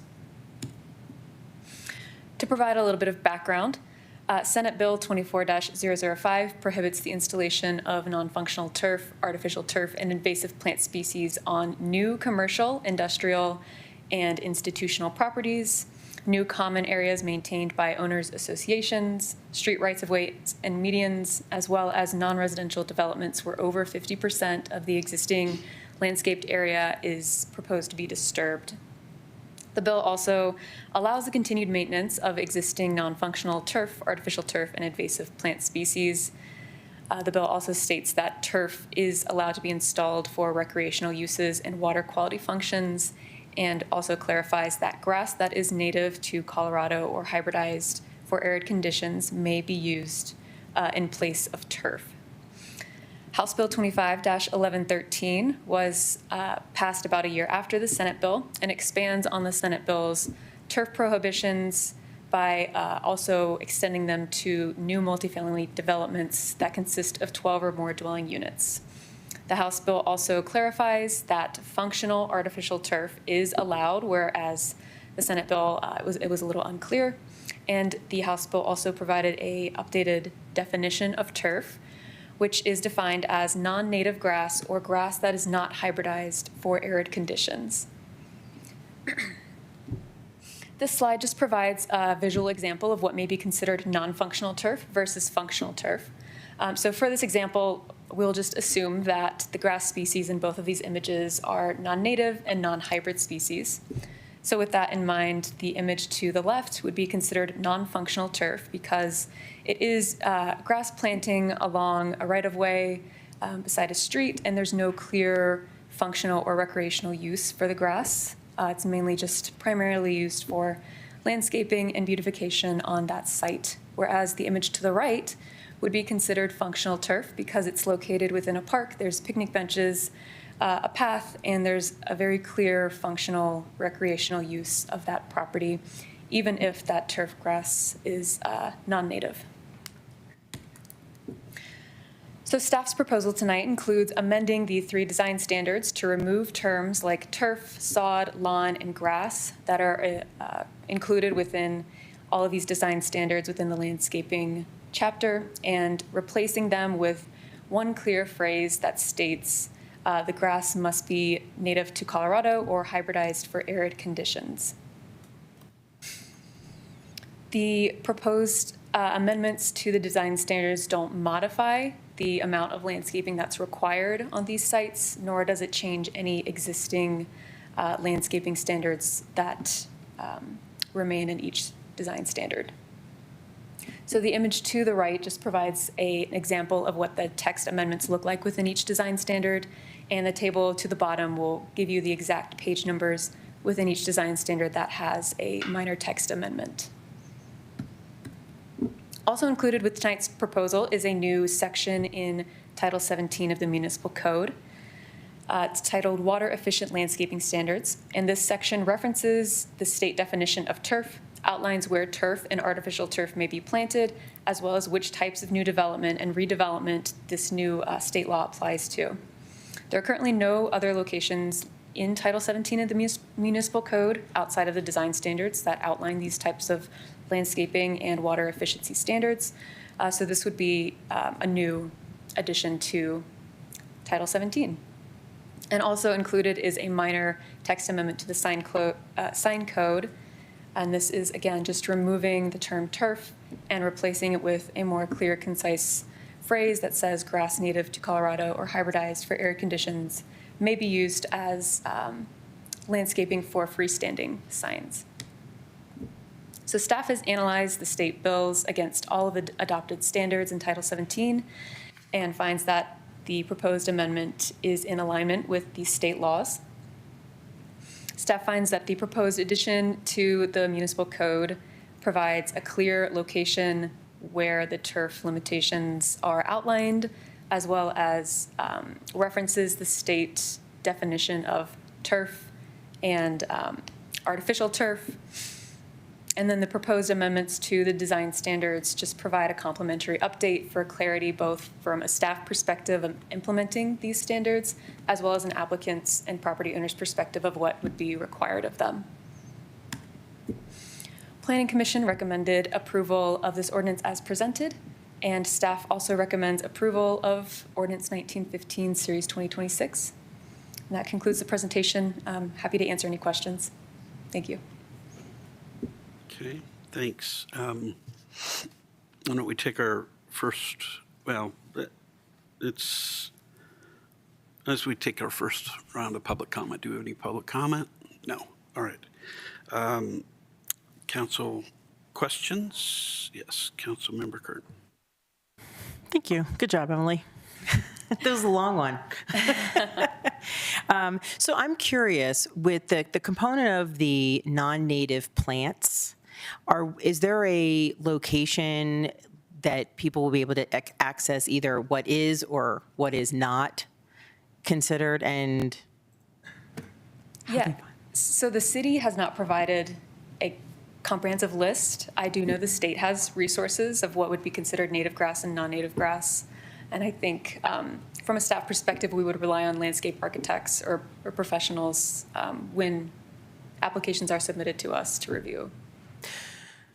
Okay, so this is one of those things, like every one of these types of plantings would have to come to you guys to review, and their plant list would even be something that you review and have to approve before they could put it in, including the smaller developments that have an HOA? So typically with a development, a PUD is required even with multifamily types of developments. Those usually include a landscape plan that provide specific plants that are included on the site. So yes, that's typically how we would analyze that. So at this point, you guys are just referring people to the state's site for this list. We're not going to have one on our own with the code. It's not proposed, but we're happy to provide one. I think we'll, at minimum, put something on the planning webpage and have a resource so folks can go directly to that list and be able to point them to that. I think it's a good observation. Okay, great. Thank you. I appreciate it. Other questions? Yes, Councilmember Dickinson. I think it's kind of obvious through here, but want to make sure this is for new developments, so there is no, similar to other things we talked about, people don't have to tear out existing non-functional turf. It's just they cannot put down new. Great. And then the only other question I have is, it'll be staff's discretion as to whether it is functional or not, right? So if someone says, I think this is functional, and you're like, well, but it's just a strip of grass along a road, we do not believe it's functional, that doesn't have to come to council, or does it? Do you have that administrative ability? The state laws do provide pretty clear guidelines as to what may be considered functional and non-functional. So it does specifically call out rights-of-ways, medians as not functional turf. If there is a situation where there's a little bit of discretion, I think staff would just refer to the state law for clarity. Sorry, I'm just thinking, I'm building an office building and there's a big grass lawn. Mm-hmm. Is that functional or not? Like, oh, it's so the people that work here get to go out and sit on the lawn. And is there an argument like, no, it's just beautification? There's no reasonable assumption that the people that work in that office building are going to use that turf, and then they put one bench and now it's functional. Like, so that's what I'm curious about when you get into those areas. Is it's okay that we don't have the answer, but is that something that staff and the applicant will be battling over and making decision, or is that something that will come to council to decide whether they've done enough to make it seem functional? Yeah, I do think there will be communication between staff and the applicant, just to make sure that if you're saying this is functional, we'd probably want to see picnic benches or some sort of way to show that this is functional. But a lot of times these PUDs, especially for new build developments, will come to council regardless. So if there is any discrepancy, then council will see it. Great, and you'll make your recommendations and we'll evaluate it, and we could agree or disagree, but staff will be the one. I feel comfortable with it. Thanks. Yes. Councilmember Hefner. I'll just chime in on that topic. I foresee that the equilibrium is those who would like to install large bits of grass will just put in hybridized grass and avoid the debate as to whether it's functional. I mean, I think it's basically the same price as bluegrass for hybridized turf. So I'm hopeful that'll be the equilibrium. Anyone else? Okay. Oh, yes. I just wanted to point out some language in the ordinance that may be helpful. Under section 1716-370B, where it talks about the turf limitations, it uses the phrase functional recreation use areas and gives some examples, including playgrounds, sports fields, picnic areas, and other spaces that are regularly used for civic, community, or recreational purposes. So I think that's the language that will drive that discussion. Will staff be encouraging people to put multi-purpose fields on? I think at least one member of our council would really appreciate that. All right, enough. Let's see. Second round of public comment, unless there's something else. No. Okay. Well, anything further? It looks like we may have a motion. Yes, Councilmember Hefner. I move to approve ordinance number 1915, series 2026. Second. Okay, any discussion? All right, we need a roll call, please. Mayor Lay? Yes. Councilmember Cooperman? Yes. Councilmember Kern? Yes. Councilmember Fahey? Yes. Councilmember Hefner? Yes. Councilmember Dickinson? Yes. Mayor Pro Tem Hamilton? Yes.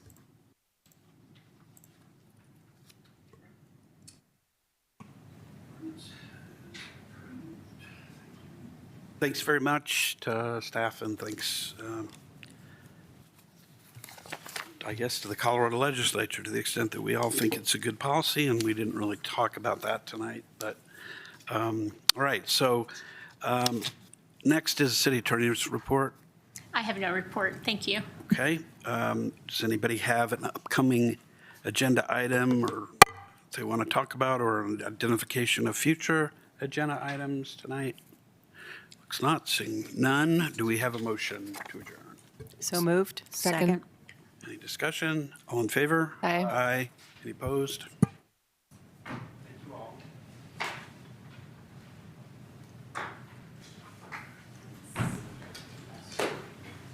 Mill site myself, but I could never get past planning.